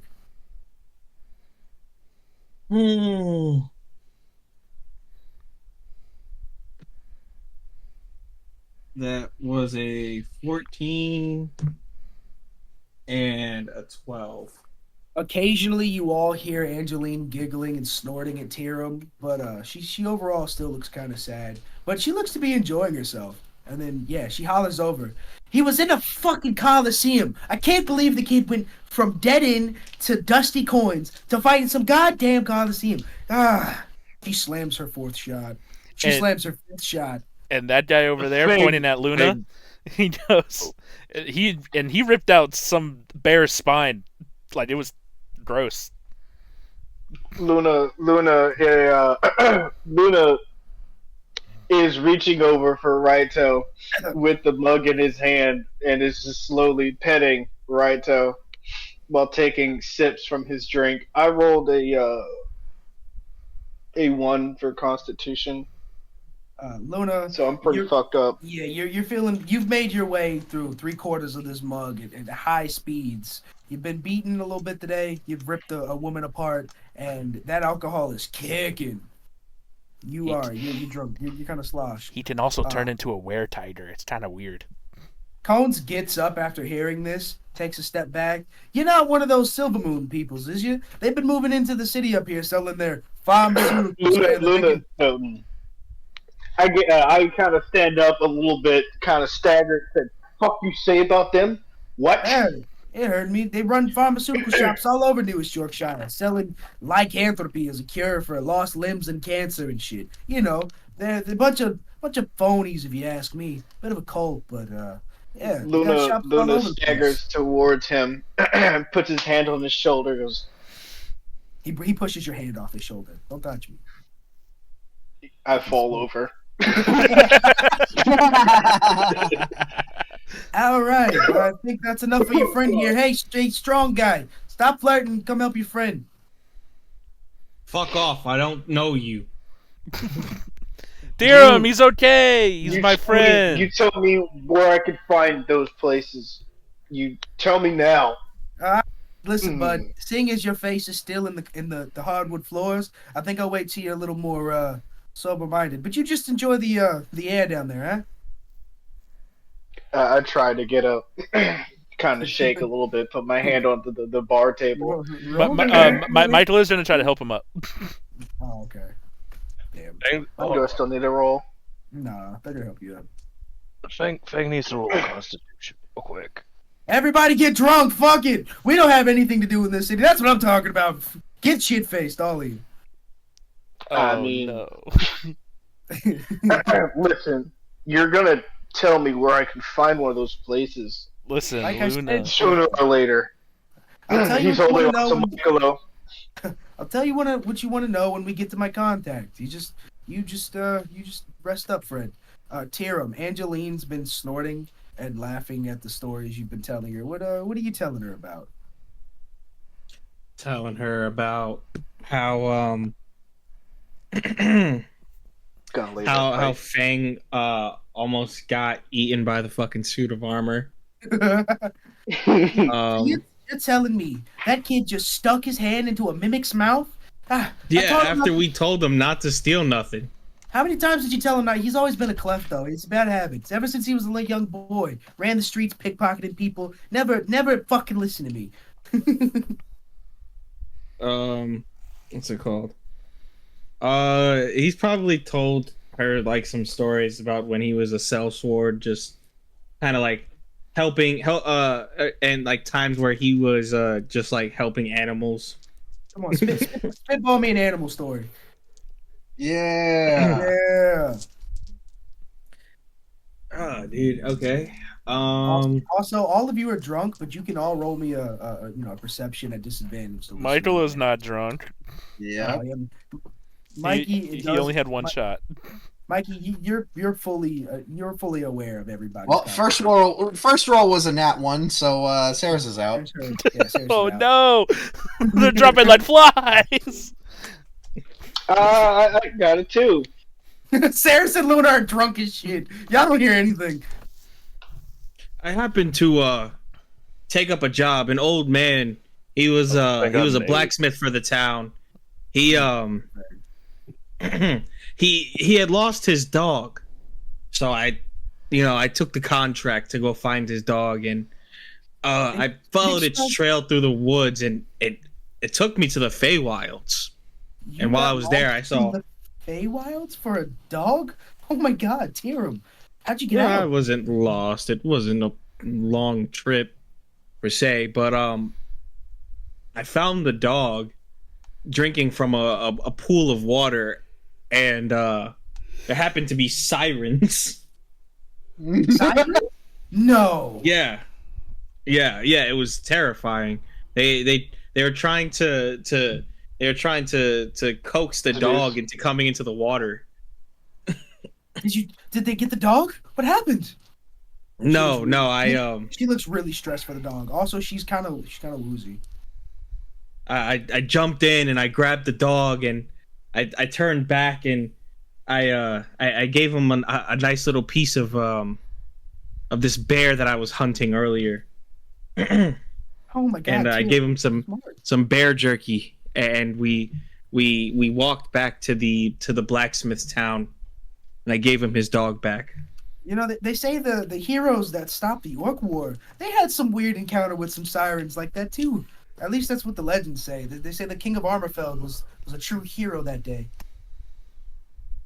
I haven't heard much about the Dwarf King, but I have heard a few stories in my time. You mean to tell me a sellsword such as yourself hasn't heard about the great and mighty King Draven? He's practically a god at this point. They say that his acts of the dwarvish lords became an acts of the dwarvish gods. They say that his magic is so rich in that axe that he could kill 100 men in 6 seconds with his bare hands. I don't doubt it. Like I said, I've heard a few tales, but I'm not too educated on the adventures of the Dwarven King. As you two share more drinks into the night, she actually tells you stories, the local lore of Campaign 1 party. She starts telling you about how a barbarian smuggled elves out of the Feywilds after the Orc Wars. She tells you about a dragonborn that has an orphanage in the Dwarven Kingdom, but he never shows. You know who that is. He reminds you of somebody. She tells you that the Dwarven King made an alliance with a group of nomadic barbarians and all of the Elven kingdoms to become the Bed Alliance. They preside over the northern side of the continent, trying to keep the orcs out of the country, off the continent, and to the Oni Isles. She goes on to tell you that the rumors are that the barbarian fucked the golden dragon, but nobody can confirm it. That is a little impulsive, repulsive. I know. I don't even get how they do it. Apparently, the half-orc he was just charming like that. What I wouldn't do to meet a strong fighter like that. Tyrum strong. She looks at you and she gives you a really drunken thumbs up. I can tell. That heavy armor looks like rough stuff. Did Tyrum ever stop to change out of that? Is Tyrum still wearing his face mask? Yeah. He pops it up to take a drink. As you pop it up to take a drink, Angeline, who's 5 or 6 shots in at this point, tries to lift your with full curiosity tries to lift your mask to see what you look like. Tyrum initially was about to react, but then he just let her lift the face mask. Tyrum, your eyes meet, your jaded green eyes on a gray-skinned elf meets Angeline's. Are they brown?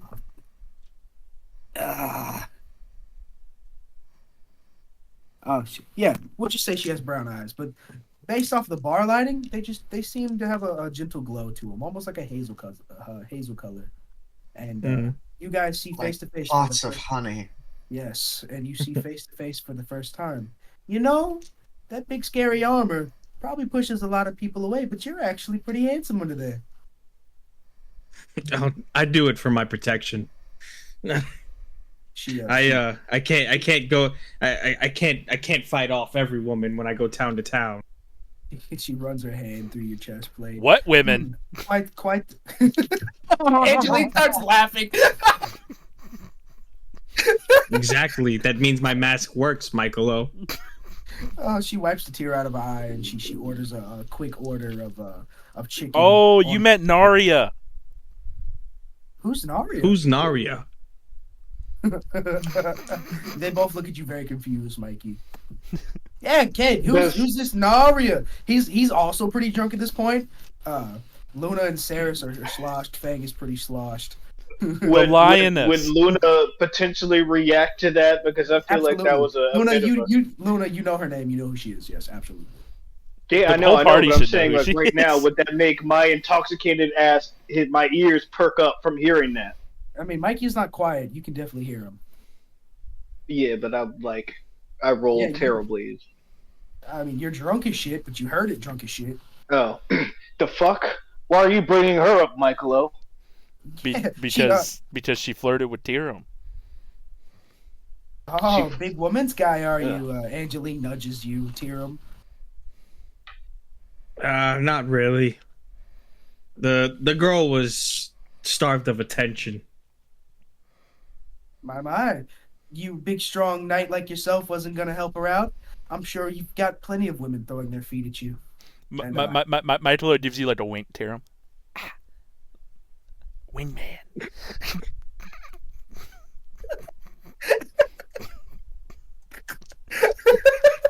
I'm sorry. All right, Cones, you grab the gnome. Fang, can you get up? What? Wait, what are you guys leaving already? I just ordered my food. Yeah, we got places to be, but we'll be back. Tyrum winks at him. She looks at you, Tyrum. Well, it seems like your friends are in a bit of a hurry. Maybe we'll meet again soon? No, Tyrum can stay. Wink. Yeah, Michaelo, maybe you should go wash out your eye. Oh, yeah, it has been acting up. Wink. Fang, you are drunk as shit. You see both Tyrum and Michaelo winking at each other, and you pick No, up. Tyrum's not fucking winking.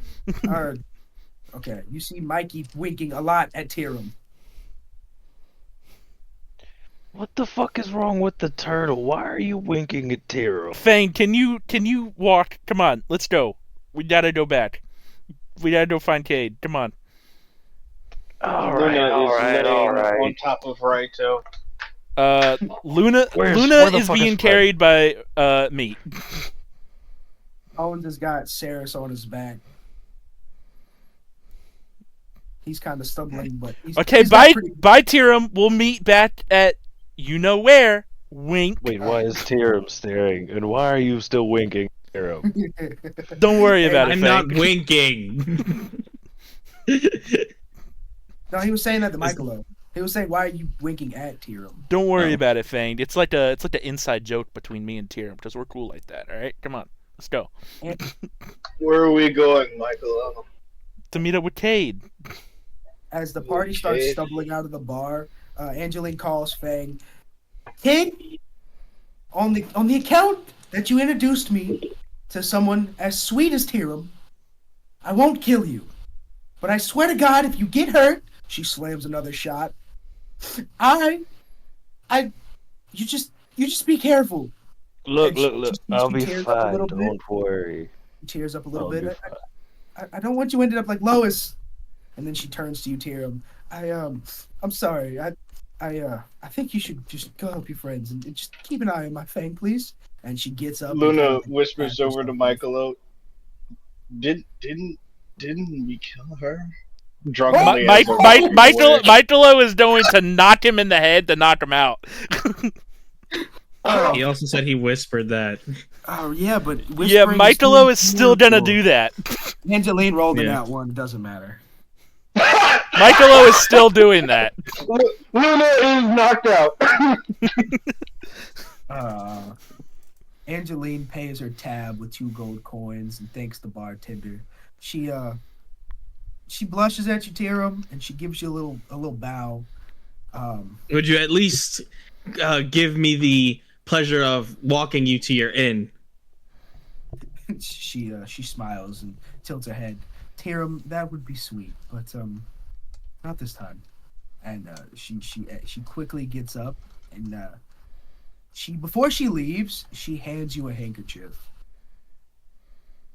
You wouldn't sully a lady's honor, would you?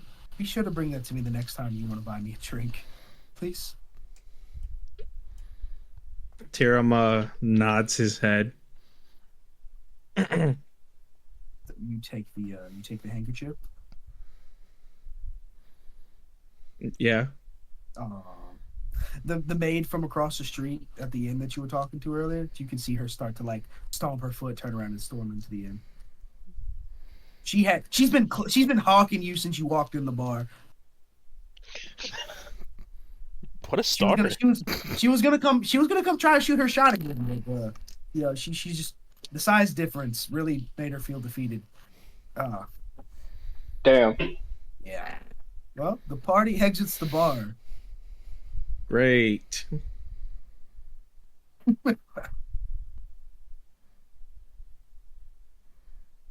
Colin's holding Ceras. I was supposed to be getting you guys to the Connect, right? Is that where we wanted to go, or did you guys have somewhere else in mind? He's kind of stumbling while holding Ceras to him. Huh? I said he's kind of like swaying back and forth as he's holding Ceras. Okay. This guy that you have no idea who he is. Yeah, Cohen's asked everybody. Mikey, where are we going? What are you trying to do, kid? Didn't you say that you wanted to bring us Kade? Oh, right. I'm sorry. It's just the rum. The rum, Mikey. Not good for kids. The rum. The rum, Mikey. The rum. All right. Yeah. He gently sits Ceras down on bucket while he puts his cloak and mask back on. All right. Follow me, but just he hands all of you nose plugs. You're not gonna like it, as he stumbles forward. In front of the bridgeways, there are manhole covers, and he opens one up. Well, Mikey, just like home. After you. Michaelo stuffs 2 nose plugs up Luna's nose and then just pours them in. you drop Luna, and you all hear a splashing noise as he hits the water. All right, well, I'll see you down there, and he jumps down. Fang puts his nose plugs in and jumps down. Fang, roll me an acrobatics. Oh gosh, Fang's not good at those. And you're drunk. Roll with disadvantage. Oh, that's even worse. Okay, hold Definitely on. not good at those. Oh, well, that's a 13. It was either a 13 or a nat 20. Fang, you hop down the manhole, and as you hit the ground, you almost trip and fall, but you stop yourself from stumbling over. Whoa, that was way too fucking close. Fred comes crashing into the back of your head and knocks you over, though. Oh, God damn it, fucking Fred. Cones picks Ceras up and drops in. And Bucket uses his spider crawl to follow suit. Excellent. All right. You all walk in the sewers for what feels like an hour. Wait, did Tyrum Yeah. do that? Tyrum, did you follow the party into the sewers? I mean, he's not drunk, so he can definitely just jump in. Yeah, I guess I do because I have to follow these fucks. Tyrum, as you get ready to depart down the sewer way, you notice Angeline walking in the distance back towards the morgue. The wind blows, the sun reflects off her hair. It was a good night, at the very least. And I guess you depart into the sewer. Mm-hmm. Tyrum, how do you feel about being cocked blocked? Annoyed, I guess. I don't know. Eric could stay behind. Yeah, I mean, Michaelo was like telling the other party members to go, not Tyrum. Yeah, Listen, Lois is working from the grave now. Lois is working from the grave to protect her sister as best as she can. She's trying to resist the defilement. Got cock blocked by a dead person. Crazy. I mean, I thought it was going one way, and then Ron was like, "Okay, well, Angeline's like, time's up," and I'm like, "All right." Yeah, because she cares more about the dead person than you. I mean, that is It's because you didn't try hard enough, Jay. You didn't put it out there. You didn't let your nuts hang. You didn't let your nuts hang. You didn't bring down tall, dark, and handsome. Jay, now's your perfect chance. It's just Tyrum does not do that. Tyrum goes to the morgue. Party. All right. Tyrum goes back to the morgue. Oh man! On top of the coffin, on top. Tyrum, you close the manhole cover behind the party, and you run to catch up with Angeline. Michaelo's gonna call up Tyrum. There is no Blank. And Michaelo's gonna be like, "I'm a good wingman." Anyway, let's go. Tyrum, you catch up with Angeline. Marty, you're gonna follow Cones through sewage for about an hour. So in this time, Tyrum's gonna get his A game on. Let's see what you got, Paladin. Flirt me good. Seduce Ron. God. Am I a douche? No. Might do good minds work alike. Lois, I know we just bid our farewells, Lois. but Lois is my sister. yeah, my bad. Sorry. Don't tell me you forgot me already, Sir Knight. Oh shit! Started off on a bad roll. It was fucking hell, dude. Sorry. I'm still working. I'm still walking off the drinks. I see. My apologies. Maybe you and my sister were closer than I thought. No, not that at all. She chuckles to herself. I know Lois was a bit of a solo act, but she meant well. Angeline, I know we bid our farewells, but I just want to be honest with you. Ooh, honestly, hey, you're already better than most men. I've been traveling a lone road for quite some time, and while you have met my companions, I do feel as though you have given me a most pleasant night. Mr. Nemasora, if I didn't know any better, I'd say you are smitten. Is that what the paladins call it? Smitten? Spitin? Smoked? Smitten. I only wish that we had met under more pleasant pretenses. Well, maybe you can come around Dead End sometime. I run a bar there. I promise I'll make you a good drink. Tyrum kind of chuckles. I don't know when the next time I'll be in town over there, but I do appreciate the town blacksmith Gaddit. He did serve me well last time. Old man Gaddit, he's a regular down at the Broken Fang. That old dwarf can drink, let me tell you. But he pays good. I just wish he would have tipped a little better last time he was there. The old buffoon took a barrel of my best and just disappeared into the night.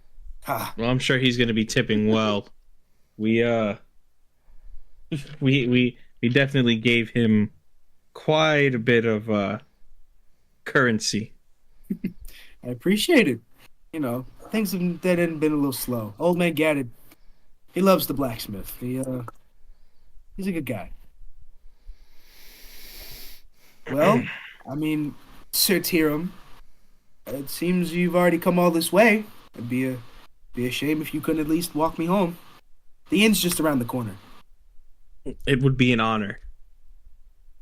She kind of strolls back over to you. There's still a little bit of sadness in her eye, but she's blushing a little bit. And she grabs your arm. Tyrum takes his helmet off.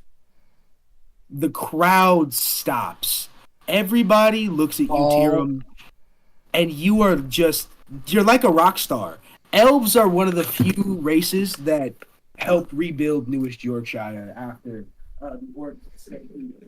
And honestly, a knight of any kind is already royalty. So people are like flooding you. It's an elf! It's an elf! Remember, they did all the heavy move. They gave us all the materials. The elves are back! The elves are back! The crowd starts heating up. And you are slowly being engrossed by a mob of fans. People trying to get you to sign their kids. People trying to get you to buy and sell goods and services. Offering you gifts of all kinds. You and Angeline are kind of getting swamped a little bit. Mr. Elf, over here, Mr. Elf. Did you sign my baby? Tyrum just kind of looks around and he looks towards the buildings and the rooftops, and he goes he looks back at Angeline. Do you fancy a little bit of stargazing? She's already like pressed up against you. Anything that gets us out of this crowd of people. Tyrum puts his hand around Angeline's waist and like holds him tight, and then he conjures a spirit chain, and he uses it to like lasso to like one of the like to one of the rooftop edges. Holy shit! You daredevil your way up there, holding the woman. Ha!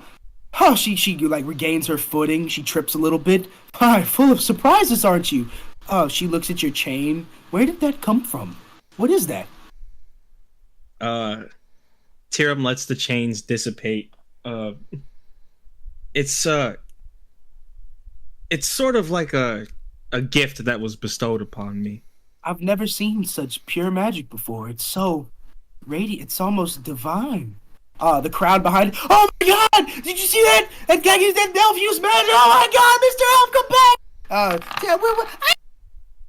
Like people are losing their minds. You know, I find it often that at nighttime, it's easiest to clear one's head and gather one's thoughts. She And pops he a squat sits on the- down. He sits down and like gestures for Angeline to sit next to him. She pops a squat next to you, bud. She's looking up at the stars, a little drunk, a little dizzy from the swing up there, but she enjoys stargazing with you. You notice that while you're looking up at the sky, she doesn't say anything. But it's a beautiful night. The 3 moons of Evernord shine brightly into the starry sky. Yeah. You see a shooting star. These this beautiful night sky canvas, it almost rivals the beauty upon your face. Forgive me if I'm being too forward. By Tyrum, if I didn't know any better, I'd say you had ulterior motives. And she boops you on the nose. A gentleman such as myself, never. Ooh. She gives you those Nala eyes, and fuck it, yeah. The mood is good. She leans in for a kiss. Tyrum goes for the smoochy smoochy. Bang! Tyrum, kiss your sister. Roll me a performance. Come on. Oh, thank God, dirty 20. Dirty indeed. You slip tongue in as you give Angeline the best kiss of her fucking life. You dirty dog. Disgusting. She looks at you as if sparks just flew.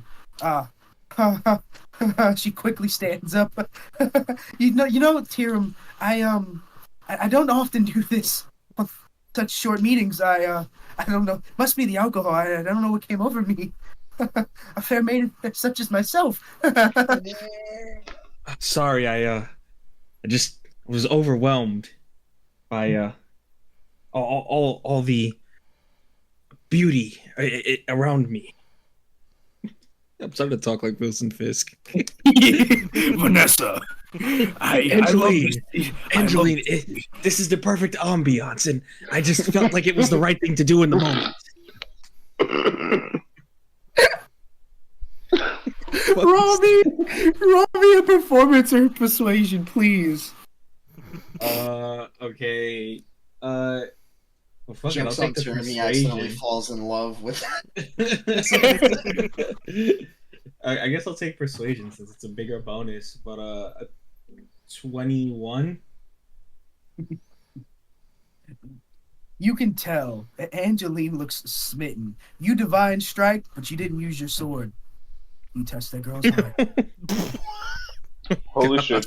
As she stands there in the night sky, wind fluttering, dressed in the wind, just absolutely dazzling. Tyrum, what do you do? She's fluttered. She's a little shy. She's a little nervous. It's been a while for her. Tyrum stands up and he grabs her by the waist. Hey, real quick. Tyrum, how old are you?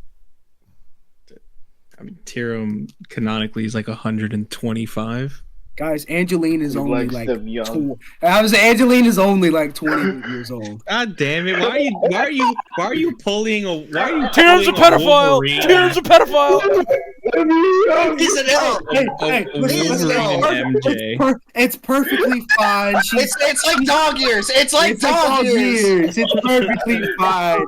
Wolverine is a Wolverine after all. I listen. He is absolutely Loganing it up right now. I just love the idea of this vampire wooing Wolverine and the shit out of this. But yeah, you're wooing the fuck out of this fair maiden.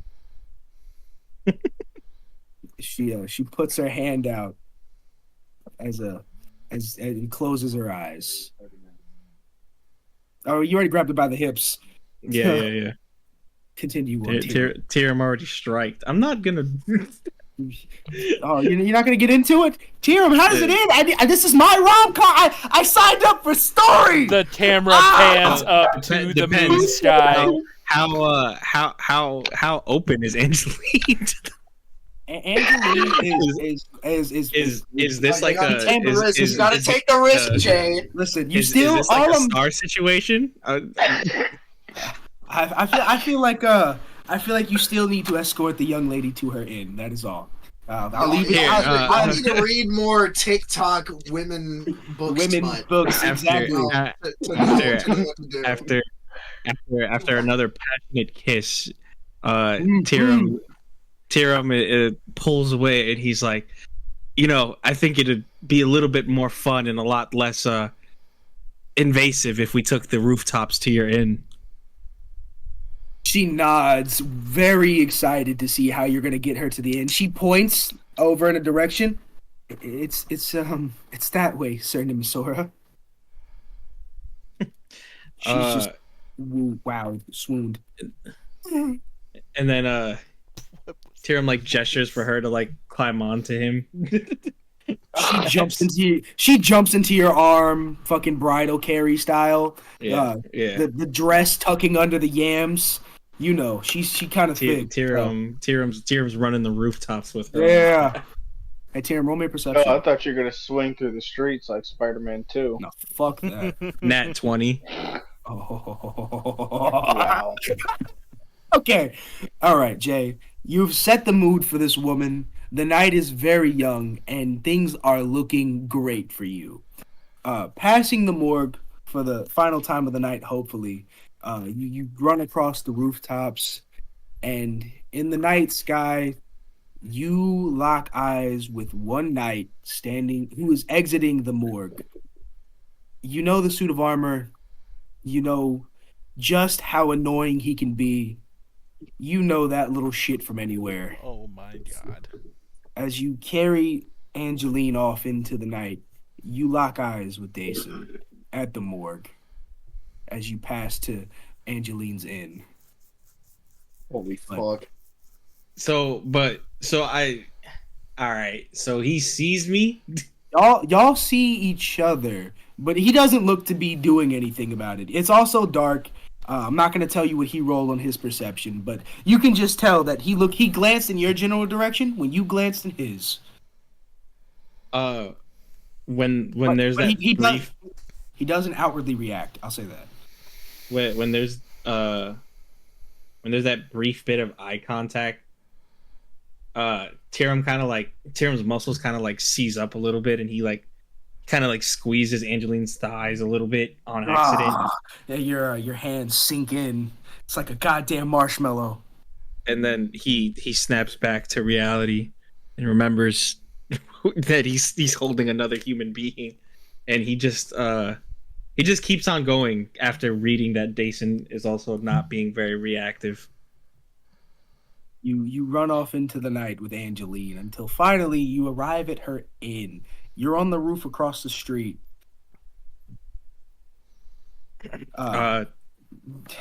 Dear Paladin, I do believe you can put me down now. Sorry, I was just ensuring safe passage. She kind of rubs her thigh a little bit. I can tell. I felt very secure. My apologies. I didn't mean to be so rough with you. She looks at the inn. She looks at you. Rough is okay. Is that so? She turns and looks down at the inn. You gonna help a lady down or not? Of course. And he conjures the spirit chain again, and he puts his helmet on before tying the chain to like an anchor, and then just like he grabs Angeline and then rappels down. Like Batman. Like Batman. And again, the suit of armor in the streets is once again hailed as just pure rock star. People aren't as swarming this time, but they're still like, hey, Mr. Knight, drink with us. Hey, buy from us. The normal rah-rah. But you, Tyrum, have a beautiful woman in your arms, and you reach the floor, and she looks at you and says, well, I suppose this is my stop. I suppose it is. There's a brief passionate silence as you lock eyes. She rolls her eyes and walks towards the end.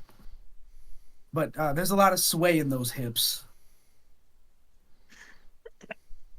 If I didn't, could I get one more, kiss goodbye?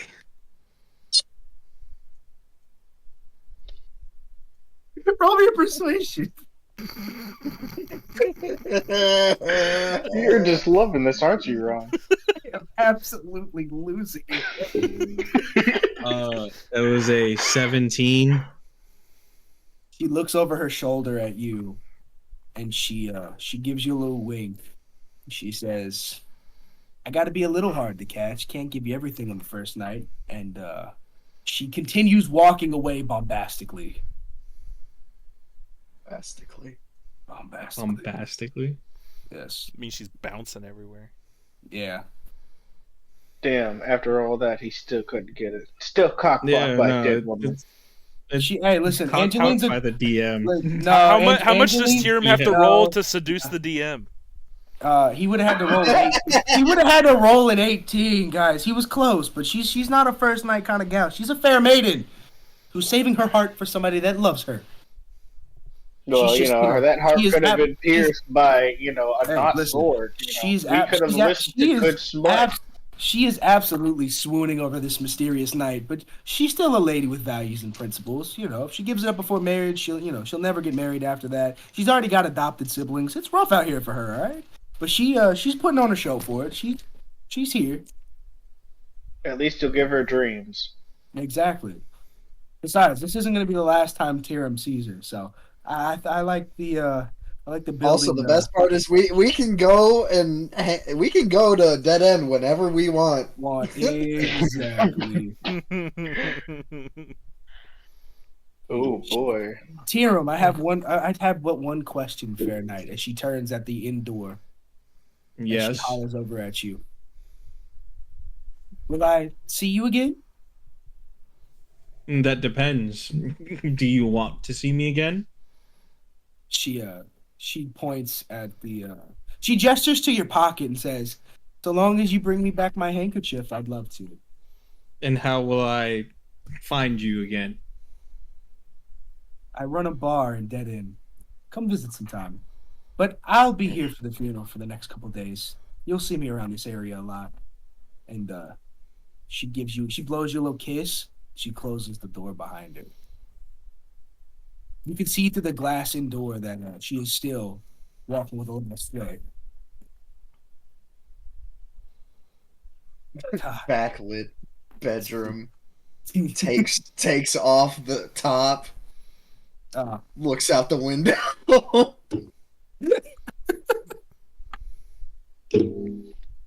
Full silhouette.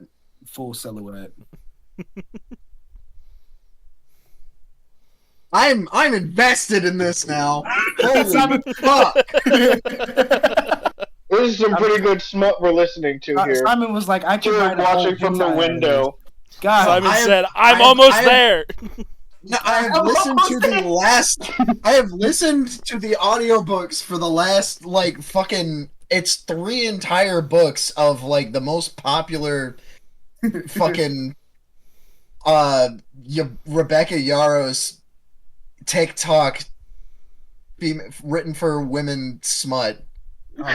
Simon, The Fourth Wing. Well, it was because the Fourth Wing was part of the book club thing, and now I'm like, I'm invested in drama shit now. I'm on the third book. It's like Star Trek. It's like Star Trek, right? I love Star Trek though. No, it's like Star Trek for me. Star Trek or Merlin. It's like Merlin for me. Merlin is fucking trash. The TV show, it's trash. It's shitty. Most of the stuff about it is shitty. But you love it. But it's good. But you love it. Yeah, that's kind of how this shit is. Love that. Wow. I digress. Tyrum, what do you do now? You've enjoyed the night with a beautiful woman. It's only been about 30 minutes since the party dropped into the sewers, but you, my friend, are tonight's winner. Yeah.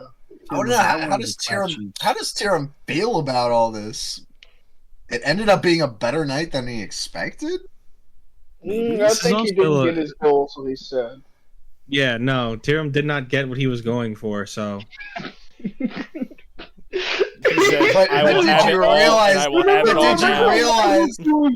Remember why he's doing this? He's doing this out of vengeance. He's doing this in the name of vengeance. Yeah, Tyrum's always been a cold person, but Tyrum discussed things, and I don't know. You know, I think it'd be a pretty.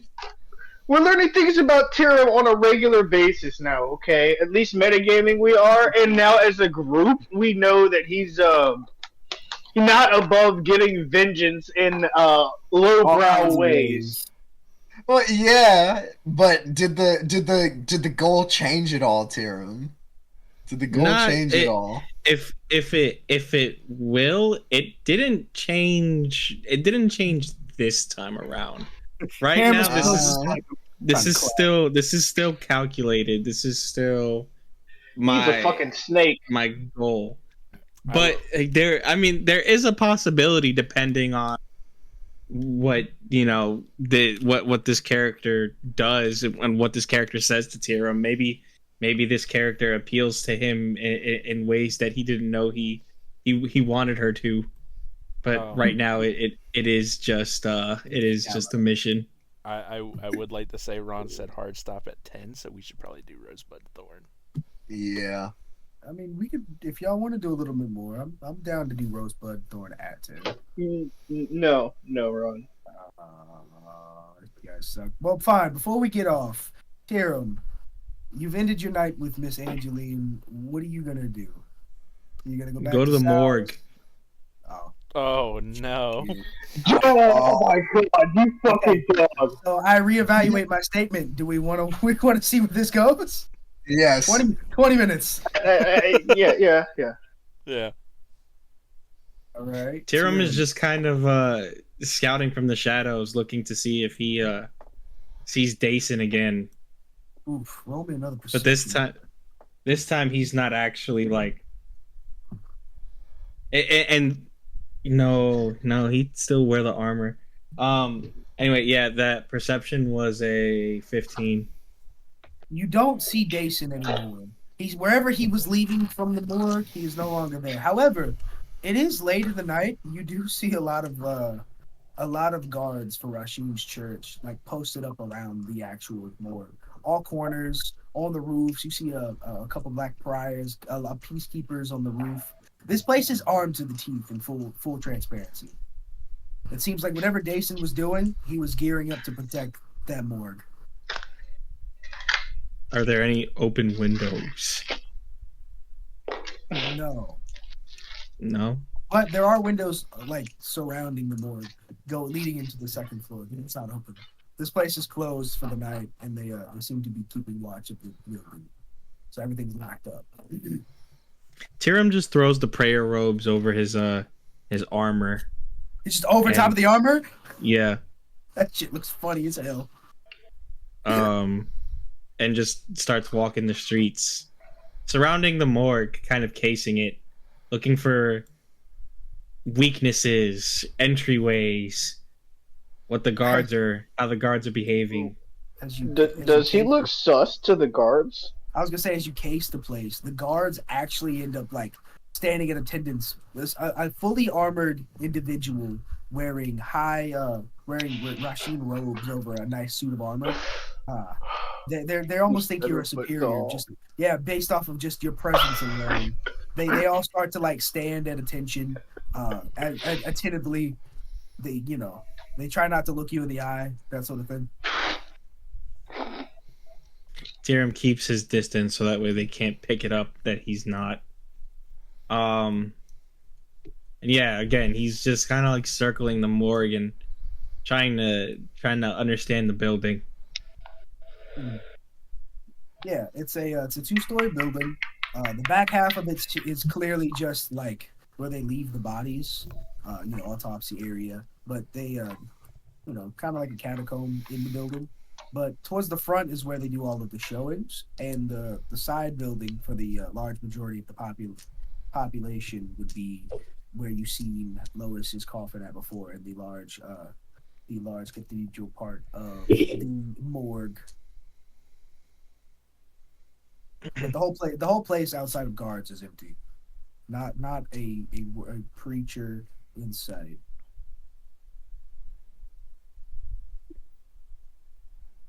Tyrum just kind of Tyrum starts heading back to Sal's. You want to flash me divine senses? Can. Did you want to? Why not? Yeah, I got a few to burn. So I just burned one. Tyrum, what does it look like when you do your divine sense?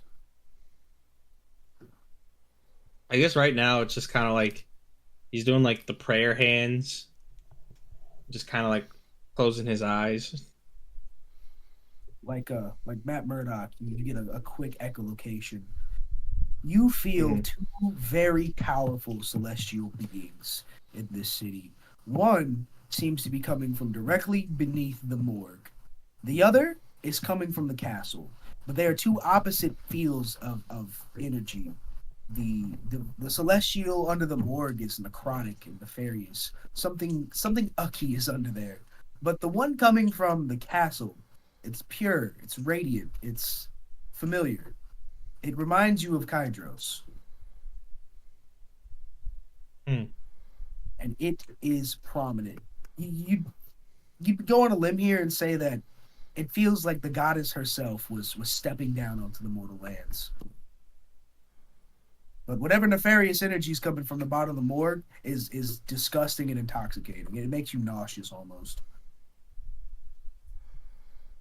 Tyrum is definitely puzzled. But also he looks around for ravens.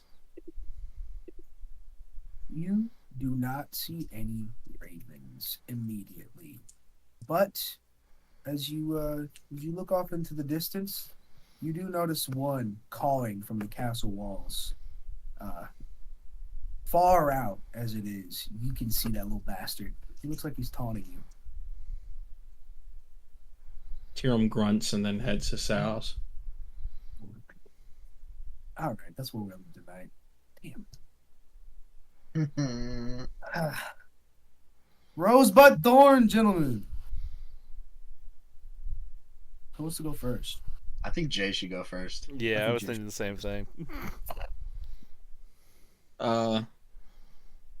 Rose to talking out of the situation of the guards pressing me.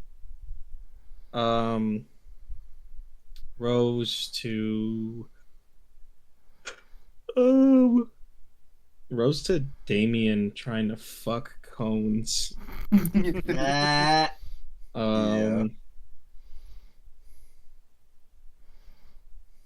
Rose to Michaelo. Rose to Michaelo. Rose to Ceras. Bud. Excited to see what happens next. What do we get when we fucking meet back with Kade? You know, when are we gonna pull this heist? What's gonna happen on the heist? Bud to seeing if Tyrum ever finds out what that radiant energy is about. And yeah, Thorn. I didn't get to do. I didn't get Tyrum to get laid. that was probably my biggest thorn. Rose to my rolls. Yeah, G shit. So close. That 18 Thorn to my rolls. 18 would have got you laid. Thorn to Ron. Oh. Couldn't just let you fuck Fang's sister, man. I worked for it. Honestly, would have been hilarious. You were right. That's it. Rose Tyrum's escapade.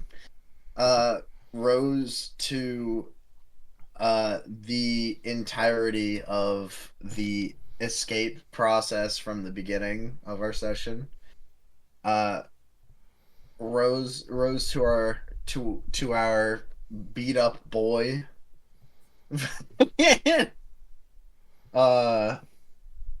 Bud, I'm excited to see where Tyrum goes with this. I'm excited to see what because there was a little thing thrown out for us tonight. When you meet her, Kydros, when you meet her, so seems like that's a planned thing. I'm really excited for that. But to see what we're about to get into, I'm excited for a good old sneak sesh coming up. I think Ceras has a few new tricks that are going to be useful. No thorns. We made it past any like awkwardness or weirdness really quickly. It was really good. Yeah. Ryan, I choose you. Rose to JC. JC Combs. Rose to Jeremy. He kind of carried this whole session, to be honest with you. Yeah. Rose to like Luna always getting fucked in one way or another. In like every session. He's either bullied or hurt or something. Or traumatized or traumatized. It's really fucking funny. Whoa! In my defense, I've given him a couple alley-oops to be happy. He didn't like Nario. Okay, that's not my fault. It's just really funny because like even when Tyrum lied to the wizard, he got choked for it. You listen. just a string of bad luck. A series of misfortune events. Yeah. I think we should keep it up. It's funny. But Josh is gonna get a win soon. But to pretty much what our two buddies already said, looking forward to all of that. And yeah, no thorns. Maybe Tyrum not fucking. That's kind of a thorn. Yeah. That's a rose for me. It builds. Hey, the Simon tension. gets it. Simon gets it. It's about the plot. Yeah, but Ron, Tyrum fucks, dude. He does, and he was so close. But she's a fair maiden, okay? All right, and I refuse to have her appear as like Ron's written this genuinely good character who has nothing to do with this horribleness. Yeah, exactly. She's just a sweet girl. She takes in orphans, all right? Yeah. Tyrum's like, I'm gonna use this. No, I'm wondering is Kydros gonna be like, yeah, fuck that bitch. I mean, she hasn't flashed his symbol yet, so. Yeah, didn't she glow when they were hanging out and shit? He's glowed a couple times trying to. Yeah. He just maybe Kydros is like Tyrum needs to calm the fuck down on this revenge shit because I care for his well-being because he's my loyal follower. Or she's like, I'm a vengeful bitch. I mean, listen. If the Faerun guys so excited for it. They seem like they get offended really easy.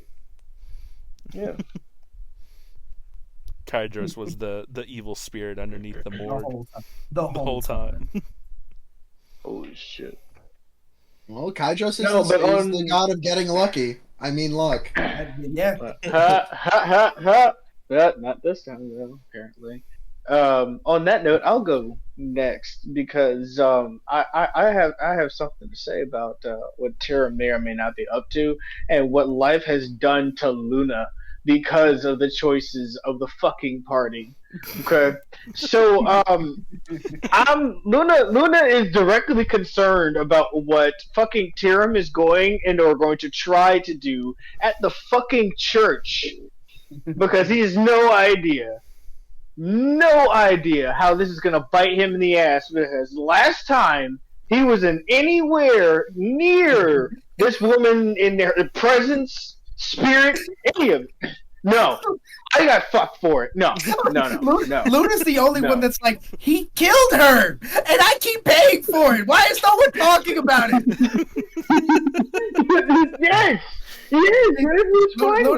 Luna's like, I watched him string her up, and then I watched him piss her spirit off. I pleaded with him not to do this. He said, "No, it's got to be done," and I watched it horror.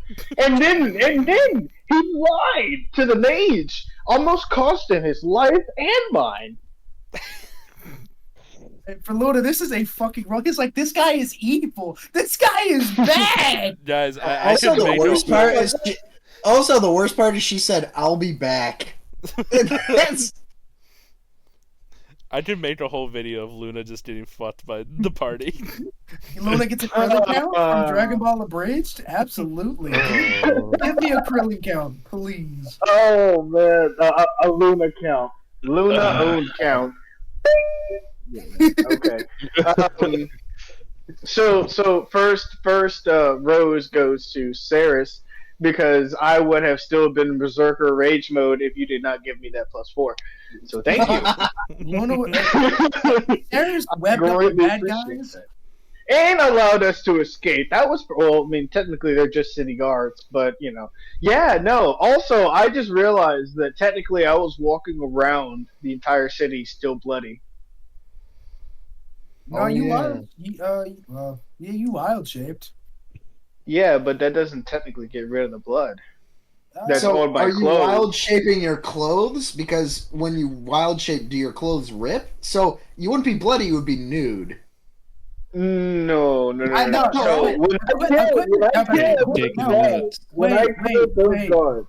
Equipment wild shapes with him. Yeah. Well, but that's only actually, that's technically up to us. When I wear Tigered Out, I was still in my clothes and equipment, and I killed people and got bloody. And then I had my face knobbing on a bitch. You know what I'm saying? You wild shit. And then I flew away. What is the lycanthropy a wild shape, or is it? No, it is not. It is not. Right, okay. So, but still, I have blood on my clothes. Like I keep saying, when you wild shape, your equipment changes with you. The blood is not your equipment; it does not change with you. Oh, really? No. Oh, then cool. I'm fine with that. That's how I thought wild shaping worked. Anything I that's never really thought about it like that. Anything that's not doesn't change. When you jumped into it and turned into an eagle, the blood just splashed on the ground as you took flight. Don't say. Oh, okay, cool. Then never mind. I didn't walk around with blood. Let me see. Yeah, no, I definitely enjoyed listening to Tyrum rom-com it all up. And what really got me though was the fact that he was just being a sly snake the whole fucking time, at least for now. And it is terrifying yet beautiful to see, because I'm also afraid that this might bite me in the ass in some way. But Tyrum is an experienced man. Yeah, that is true. That is true. But, you know, this is also could be a very toxic situation because, you know, doesn't Fang know we killed her? We told him that, didn't we? Did y'all tell Fang she killed Lois? Yeah. I don't know. I'm pretty sure we did. Yes. Yeah, he was traumatized for a little bit. Michaelo said, yeah, you should have seen her. She was everywhere. He has blocked that out because it traumatized him up into the spider fight. So we're gonna be in town for a while. There's no telling when his fucking block may or may not give out, and that could be a very, very explosive situation. That's also something to look forward to. So that's a bud, actually. Let me see. Yeah, everybody else said a lot of the roses that went down. I don't really have any thorns. Yeah, that's about it, really. All right. Well, big rose to I'm not letting him smash my sister. I'm not gonna lie to you. I didn't want you. Personally, I don't want it to happen, and it's Filthy I little I things. let I let it slide for the first time because I did He was fuck distracted. He was I did fuck distracted. Themistocles in the first. And the That's- first campaign. He said this is recompense for the first campaign. I mean, to be fair, when Ron pitched this whole idea of the character, I didn't know that she was Fang's sister, so it wasn't like, oh, I'm gonna fuck Damien's character's sister. It was, I'm gonna fuck this bitch because of her connection to Lois. And then Ron was like, oh yeah, this is also Damien's sister, and I'm just like, oh, casualties of war, I suppose. Well, goddamn. But It's Ron's yeah, fault. it is Ron's fault. I blame Ron. I blame Ron. I live for the chaos. You both got edged tonight in different ways. Congratulations. It's gonna happen. It could happen. It could not happen. Who will win? Well, with Thanks, Michaelo, the best fucking wingman The to best ever wingman. exist, it's gonna happen. Could happen. Oh my god. But to see what happens, when we meet up with Kade, but to see when this heist is gonna go, what we're actually. Well, any thorns? Nope, I didn't know. Not one. Well, it was that it was that Jay tried to fuck my sister, but that would be yeah. That's fair. That's a fair thorn to have. I think it builds character. Real quick, Ron, before you say anything, I have one more rose because I forgot to say. Kudos to you for playing multiple people. That I love that. Anyway. I've been on a roll today. I've been all the rolls today. That you have. Switch till we get back to Kade. You guys are one. My first rose is that none of you noticed that Cones never actually said he was taking you to Kade. He's taking you to meet his informant that Mikey asked for. So looking forward to seeing how that goes. Looking forward to Tyrum meeting this informant. Tyrum's going to Sal's. He's not meeting up with the party. I know he's not, but that's okay. Oh. Like, when there's a will, there's a way. Real quick, one more. I just remembered. Rose to Cohen's being introduced into the story, and Bud to seeing where or how long he stays with the party, and that would be it. Yeah. Cones was pitched pretty early on. Mikey was like, "I want to have an informant in the city, and it's gonna be Casey, and y'all are gonna meet him." Yep. And yeah, so JC Cones is that guy. Yeah, but Rose to being JC Cones, I've been thinking about a lot of how I wanted to play him, and I kind of like the standoffish but kind of cowardly guy. He's kind of funny, so it's working out. He can hold his own in a fight, but he's a regular dude. Yeah, Fang's gonna try to get a piece of that. I know he is. Fang's the big horny. Rose to see what happens. I got a lot of stuff scattered throughout the city. A lot of Easter eggs for all of you to go investigating. Yeah. Rose to Kade finally coming back. He's been having an adventure in Newest Yorkshire. You guys took the night off, slept, and then went into the city. Cade's been on some shit for a day and a half now. He's just running through the steps. Well, he doesn't have to sleep. No, he doesn't. But a lot of big names in the city, a lot of big stuff coming up, and I personally cannot wait. But for you guys to see Kade. Huh? I'm glad we chose Newest Yorkshire. Yeah, this has been a lot of fun. Yeah. One traumatizing event after another. You guys have seen nothing yet. Oh. I've been reading Berserk, man. It's about to get crazy. Oh no! I'm kidding. Vital is about to end up like fucking guts, dude. But yeah. Hopefully, he'll find himself bees in it. going to bed. Going to fucking sleep. Nah, man. Good session. Everybody got into it. I love the role play. I love that the party always and will forever end up at a bar. I was like, I'm not gonna drive you guys to a bar this time. You guys took yourself. I love that. It's the best place to be. It is. That it is. Yeah. Rose, that I don't feel like everything's been railroading. This all felt real natural, and I really like the way all of this is unfolding. So, yeah. But to seeing more of Dason, I can't wait to play Homelander and our campaign. It's gonna be great. What? What? Anyways. No, you said something. I didn't say anything. It's okay. What did you say, Josh? If it muffled out. No, I heard exactly what you said. Oh, what did you say? It would have been worse if you said Omni-Man, honestly, but he said the bitch boy instead, so it's okay, I suppose. Well, he's no Omni-Man. I'll tell you that. No. But yeah, good sesh.